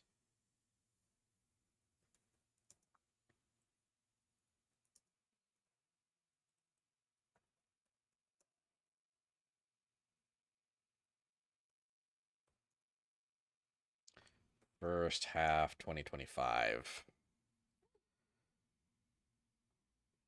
Um,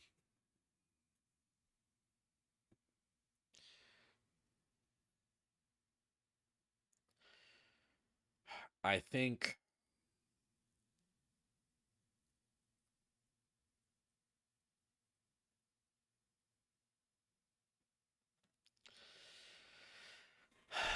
unfortunately Ultimate Exorcist Kyoshi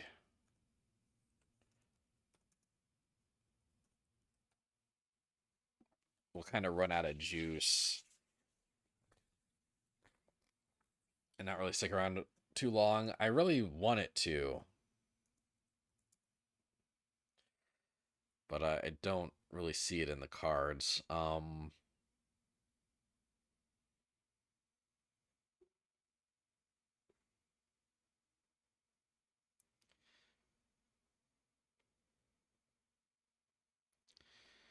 I think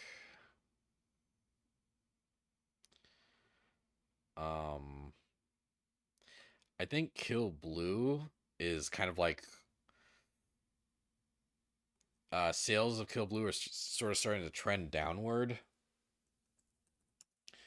and I think it'll probably end by the end of the year.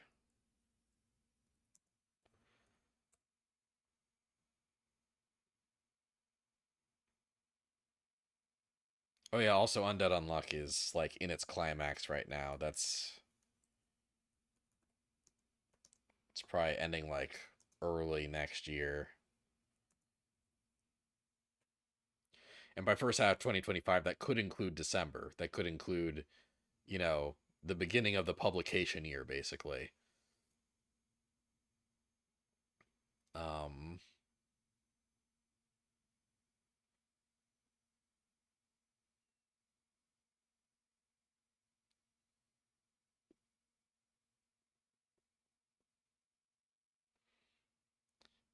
let's see, right? These are all already over. Astro Royale. I feel like Astro Royale is kind of just kind of sticking around until uh until some better battle manga can replace it. And I think that'll happen by the second half of the year. There's even kind of a like a battle manga contest going on right now. Um,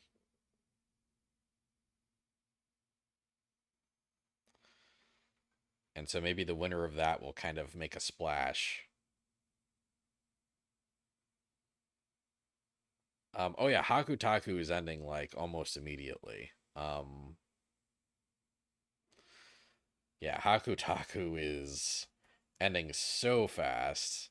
That's out of here in the next batch.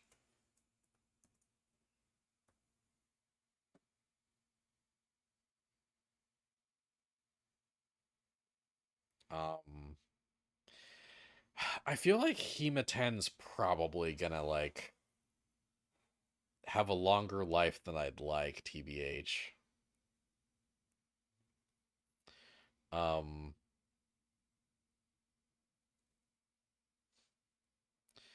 and I think New Way's Exorcist is probably going to be safe till at least 2026. Maybe not a lot longer than 2026. Um,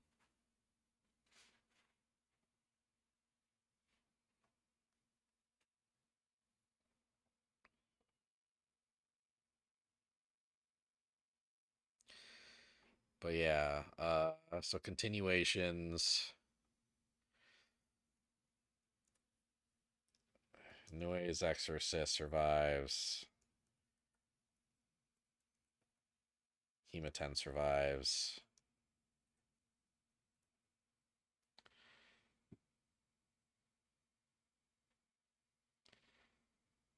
I do have a feeling that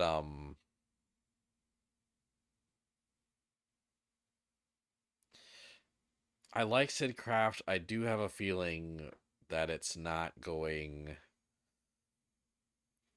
to live for longer than a year, basically. I've pointed out that when an author that has made a success comes back with something that's kind of similar. And he's come like he made a romance, he's coming back with another romance. Um, that that similar thing tends to fail. So, um, I do feel that Sid Craft might end in 2025, even though I don't really want it to.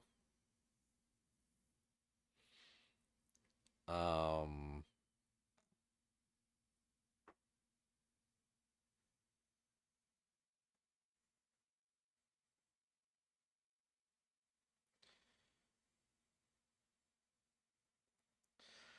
let's see what else. Oh, I think Akane-banashi.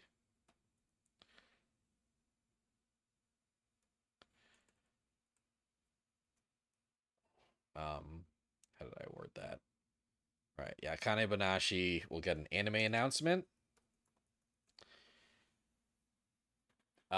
Really, maybe within the next couple weeks. Uh, Jump Fest is about to happen, and I feel like it could get that anime announcement at Jump Festa.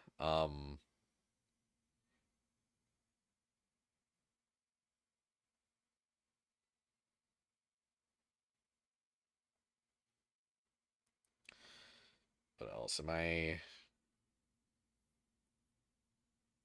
Oh, right.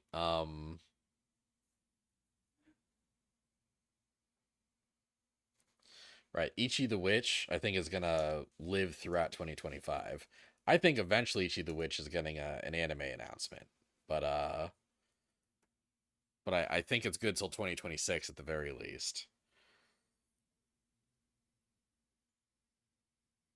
Yeah, yeah. What I want to happen is I want Kyoshi to survive, and I want Hema 10 to get canceled. But I feel like the opposite will happen just based off of what I want from Shonen Jump versus what I tend to get. Um,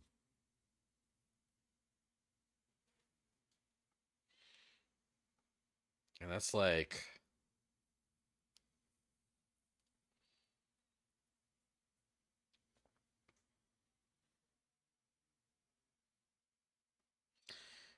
3, 4, 5, 6, 7, 8. That's like 8 conclusions, not counting new series that will also get axed within the year they debut. Um,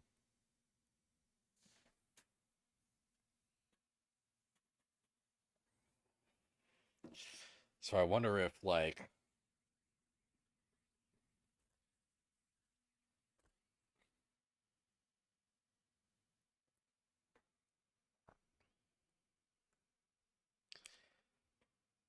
I wonder if this is overkill. But I also feel like Elusive Samurai must be an endgame by this point. I feel like it can't have too much story left, just based on what I kind of know about it. Akane-banashi anime would be so fun. Yeah, I think Akane-banashi would be incredible, and I think it's one of those series that you wouldn't even need to put too much of an animation budget into. Really, you'd only need to animate like a couple things really well, and the rest kind of thrives on the characters having limited movement.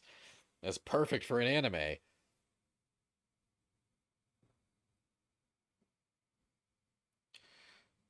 See anything else? Am I forgetting anything else here?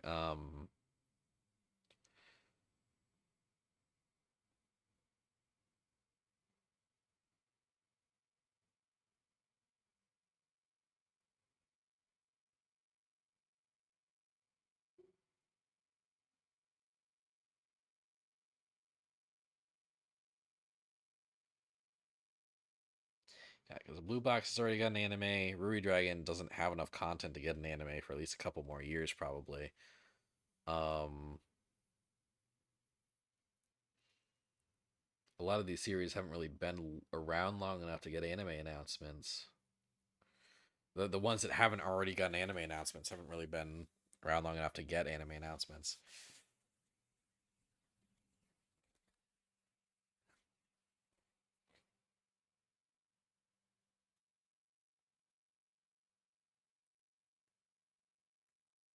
Um,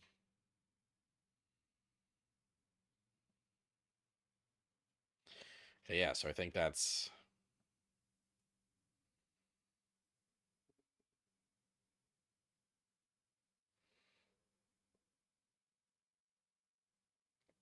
so. Let's see, veterans. So let's say Katoge. I don't think Katoge's showing up next year either. So we'll say not until 2026 at the earliest. Haikyuu. So my theory is that Furudate isn't going to show up until Haikyuu is done putting out movies and stuff, right? And Haikyuu's still putting out a movie. Haikyuu's still got a movie left. Um, but I think it's coming out in 2025. So let's say maybe, yeah. Let's say maybe that. Yeah, Uzasaki. Saki came back. I am no longer feeling that that the Gintama guy's coming back anytime soon. I I did kind of take a big swing there, and that was a whiff. And I think I'm not going to take that swing again. The Yuna and the Haunted Hot Springs person coming back with like a dumb ecchi that I'm not going to read past the first chapter. That's happening next year. That's happening in 2025, whether I like it or not. Um, I am still convinced that the appearances of Kentaro Fukuda and Yuki Kawaguchi are around the corner. I feel like they must they must be showing up in 2025, both of them, and if neither of them do, something is wrong. Like something is wrong with their careers. Um I think also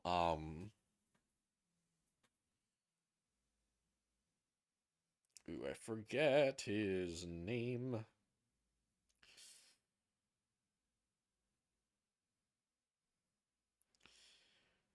A sec, I've got stuff written down somewhere. Let me find it.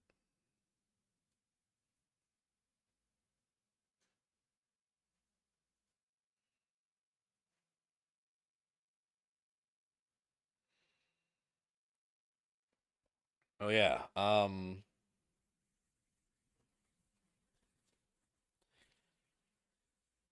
I think Tomohiro Yagi um who did a couple of kind of sleeper hits, kind of hidden gem series called Iron Knight and Red Sprite. I haven't read either of these, but I know that they're kind of beloved by the people that have read them. Um he did a one shot on Jump Plus, I think, a little earlier this year. So he finally resurfaced after several years of kind of silence. So I think maybe he'll be back.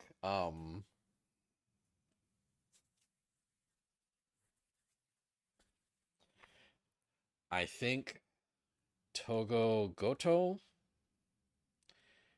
and Kenta Matsura, the duo behind Phantom Seer, will they keep doing like one shots and cool projects together. I think they are about to come back. Um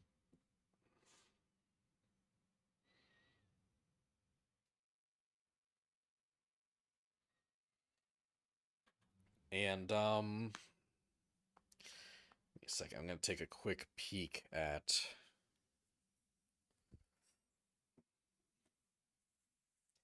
like basically kind of the sweet spot, right? Is a returning, right? Like a person with a failed manga that is returning. Um they generally come back about 3 to 5 years after their like last attempt, right? Um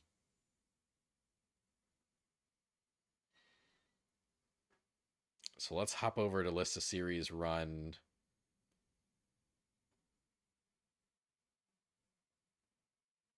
in oh shit. That was actually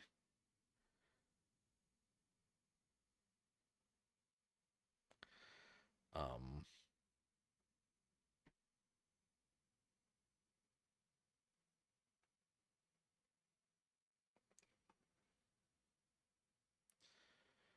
uh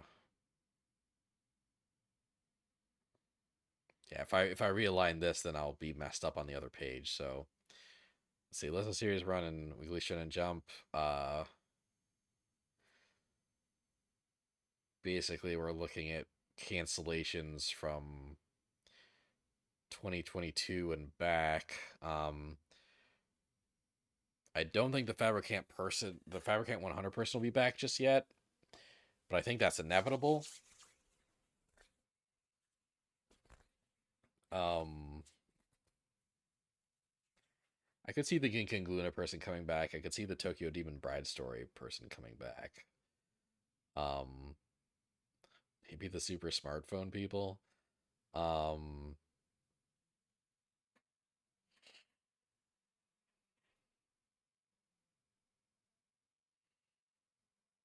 I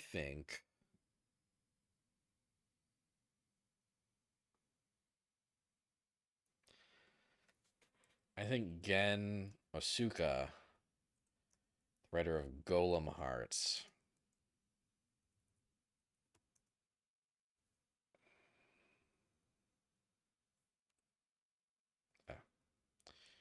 And Dororon. I think they could come back. The thing about that is it feels like if you've had two failures, Kentaro Fukuda's had two failures, Tomohiro Yagi's had two failures, Genosuke's had two failures, Kenta Matsura has technically had two failures because he also did a Tokyo Shinobi Squad with a different writer. Um, I think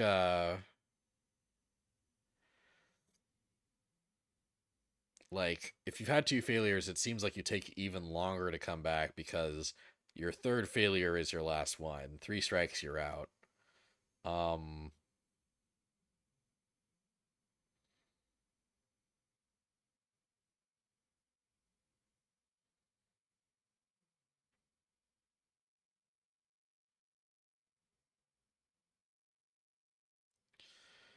Something my gut's telling me something and I don't like it, but I'm gonna put it down.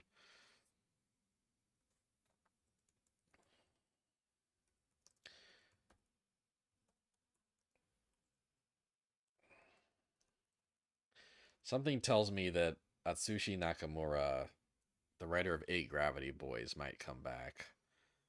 Um, I didn't read much of Eight Gravity Boys. Uh, and I don't. I feel like I probably won't like Nakamura's next work either. But I feel that he may come back. Um, Also, let me predict some newcomers.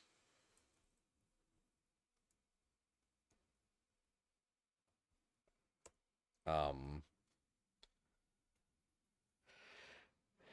is this hold on? This is size 11, and this is also size 11. Okay, cool. Fuck. Fuck. Fuck. Okay. Um, I predict a couple newcomers. Artists that are in the scene but haven't had a series run in Shonen Jump yet. Um,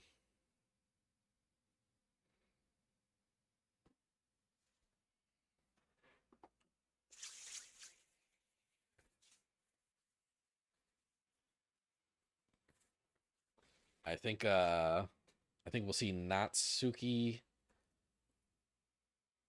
Osanoe in 2025. They did a one shot called Tate Roll, which is basically about a rich girl. It's like a battle manga about a rich girl with hair loopies that has prehensile hair, and she's a badass. Um, and also she like summons a bunch of butlers to fight for her. Also, Rhea Mashida did a one shot for Golden Future Cup called Room. It's pretty cool, kind of post apocalyptic uh dude with like a talking motorcycle. Um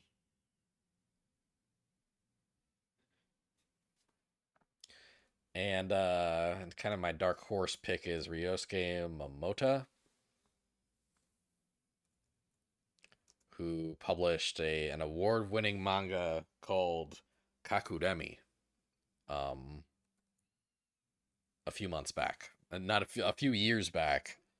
Um and he was also in Jump Giga a couple of years ago. Or like a year ago, like a year and a half ago. With a one shot that was pretty cool. Um, so that's what I think there. And now it's time to predict specific manga. Um,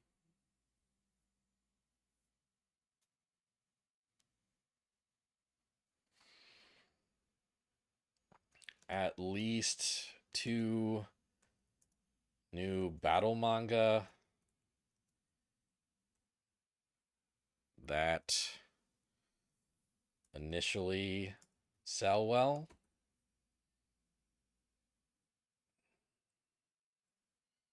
At least two new battle manga that survived the year. Yeah, their Jump's gonna be looking really hard for battle manga, this coming year, 2025. Because Undead Luck's gonna end, and that means that there's only gonna be like One Piece's battle manga. Kagurabachi's got them covered now, so that's two. Sakamoto Days makes three. Ichi the Witch can have some battle-y things going on, but I don't think it'll strictly be a battle manga. Um, like Kill Blue's kind of a battle manga, but I don't think it'll survive the year. Kyoshi, I don't think it'll survive the year. Undercover, I don't think it'll survive the year. Um, Astro Royale, I don't think it'll survive the year. Newt's Exorcist could survive the year, but Undead Unluck is out of here. So that's we're looking like maybe like four. Did I put up a four? Uh, so we're looking at like four-ish battle manga in a magazine that like thrives off of that genre. Even more Exorcist manga, yeah, potentially, man, potentially.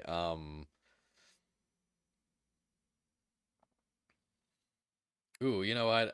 Here's what I'll say.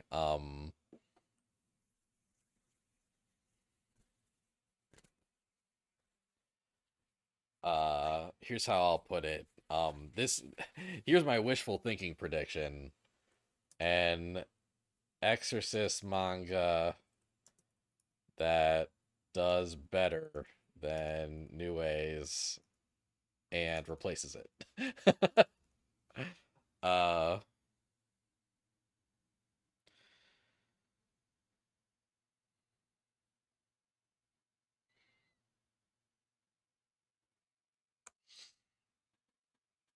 let's see.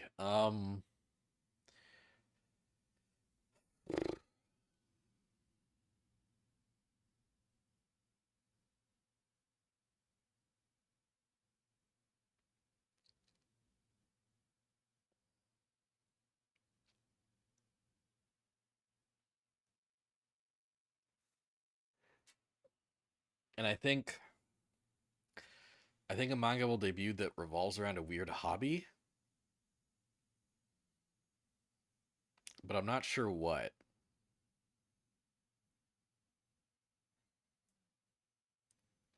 Like something like collecting trading cards, but I think that's a little too similar to Yu-Gi-Oh! And they're never gonna do something that's similar to Yu-Gi-Oh! Again.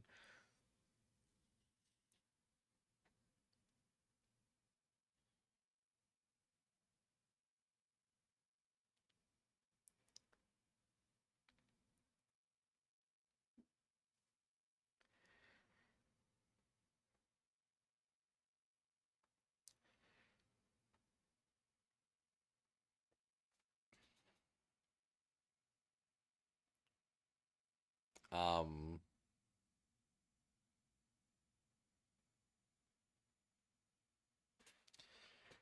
a manga revolving around a hobby that originated outside Japan. So for example, like, like a manga that maybe is about like Japanese people getting really into air hockey or something, right? Like something that has more cultural significance. Like, it's going to be like I Shield 21, right? Like I Shield 21 is about Japanese people getting into American football. I think this will be like a manga that's like, oh yeah, this is a weird thing that people in the West do. Um, let's make that popular in Japan. Uh, yeah, that's my guess. Competitive sailing anime manga when? Oh, that'd be the shit, bro. That'd be cool.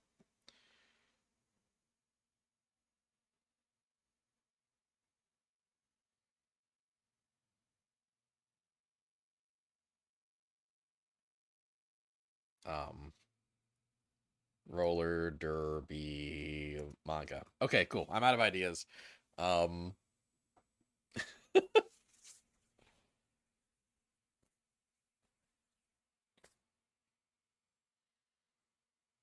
yeah, sweet. I feel like I should figure out one more veteran because like we did get because right now I'm only predicting one veteran for 2025, like one like successful veteran, but we got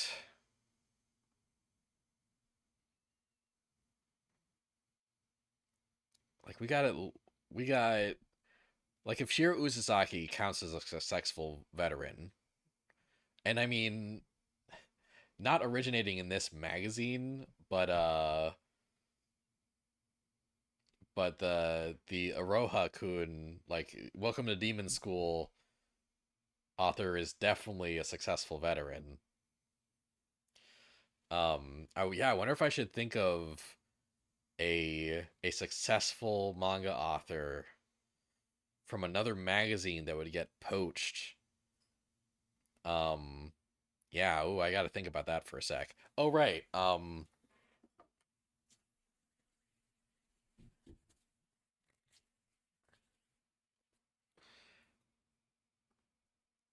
Right. I should close this one. I should put down Promise Neverland writer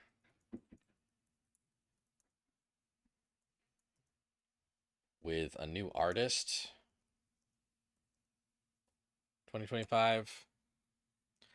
Um,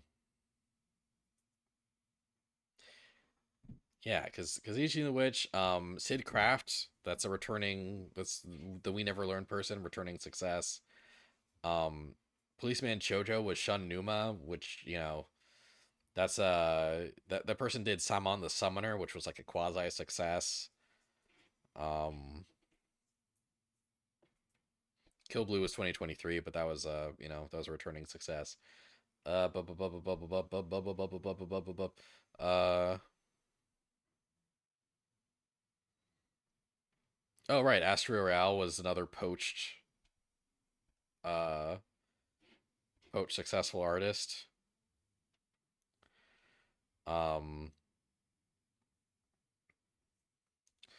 so yeah, popular artist from other magazine gets poached in 2025, but who, yeah, who kind of recently wrapped up a series that's a big deal?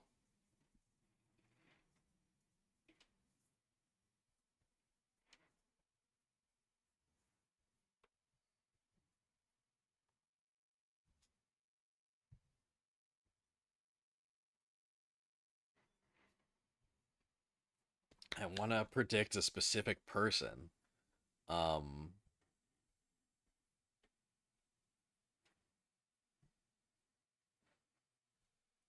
like it should be a series that's like finished so that they can have the time to work on another series, unless they're the writer of something.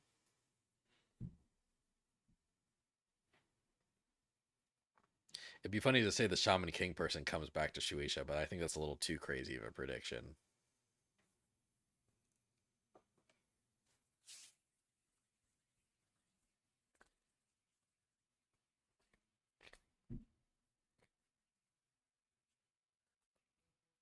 Ooh, you know what? I think while the magazine is thirsting for like new battle manga, we'll get Burn the Witch Part 2 from Tide Kubo.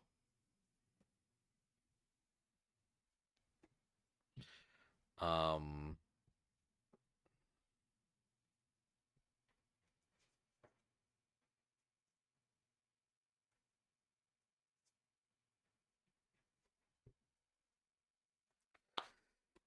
artist for another manga. Um Full Metal Alchemist author is always like I think a little too busy to take on like a weekly manga from Shueisha. I think that's too much.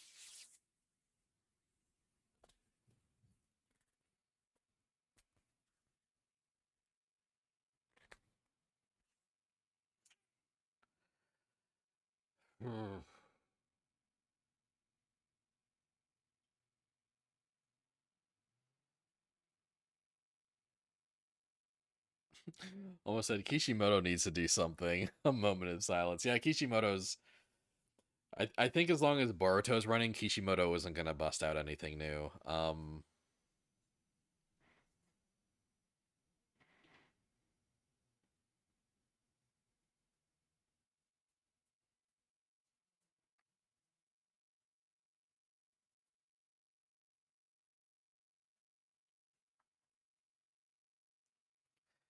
Yeah.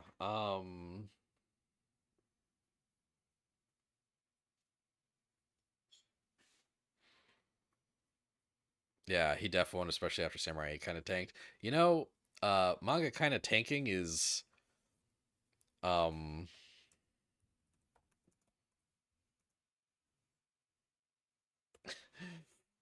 manga kind of tanking is how things show back up and ooh, oh,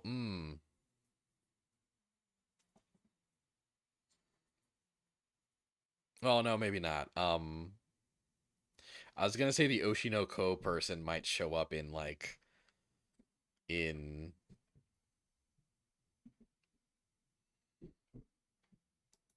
like now that Oshinoko is done, I could see them showing up in the main Shonen Jump magazine, but I already know that like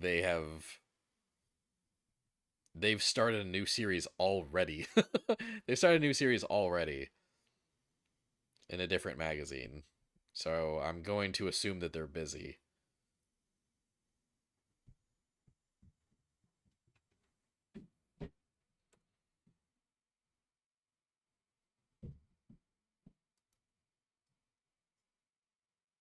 Yeah, let's see.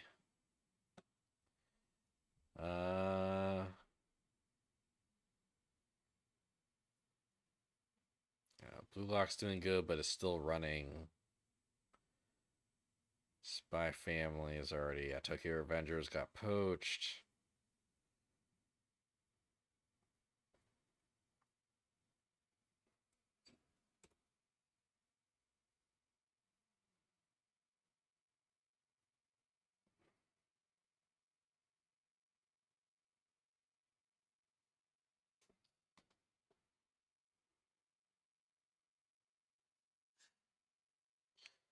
Yeah, most of 2024's best-selling manga is just Shonen Jump stuff.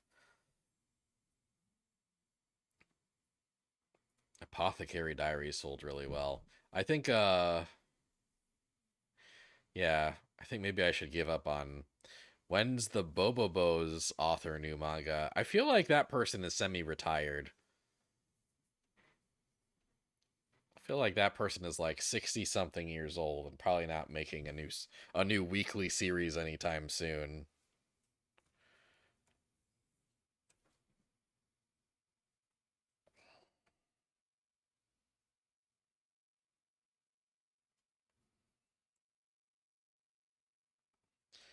Bobo Bobo.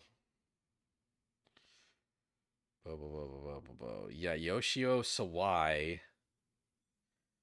is 47. That's not that old.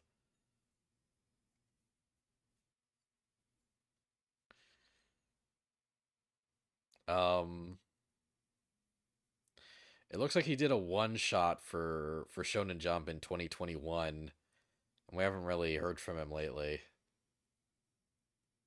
Yeah, I think that's not a person that's going to resurface with a full series. Okay, yeah, I think I'm going to call it. I can't think of I can't think of who might get poached, but I feel like someone's going to get poached.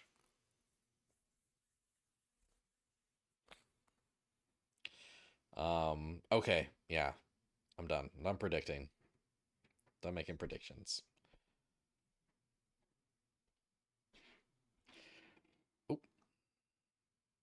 Oh, oh, there I am.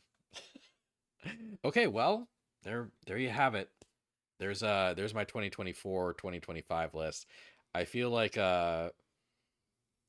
this one's gonna have a less provocative thumbnail than my last one did as a YouTube VOD, so I don't think it's gonna get as many views. But yeah, thanks for watching. Hope you enjoyed. Um, I'll be back on Monday. I'm gonna start Shadow the Hedgehog, as long as it runs in my Wii okay.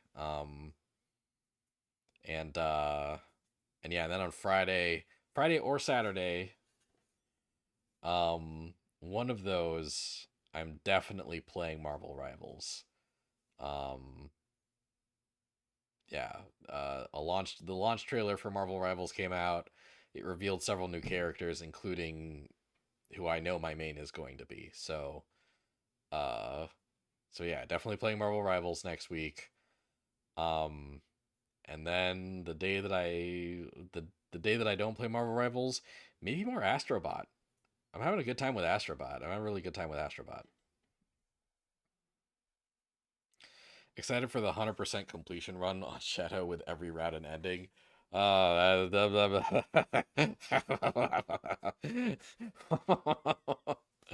uh, I feel like maybe like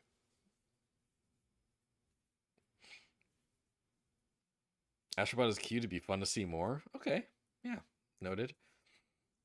I feel like me doing every route in Shadow the Hedgehog should be like,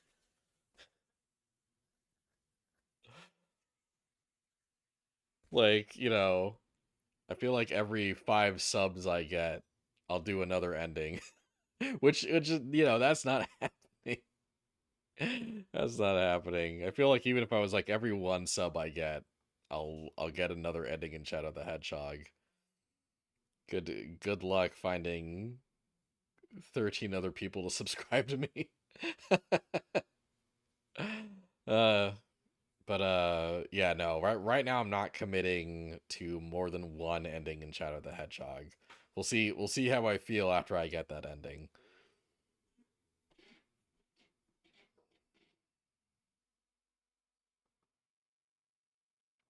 But yeah, thanks for watching, guys. Hope you enjoyed my manga takes this evening. I'll see you guys. Uh whoever wants to come back and hang out, I'll see you Monday. Have a good night.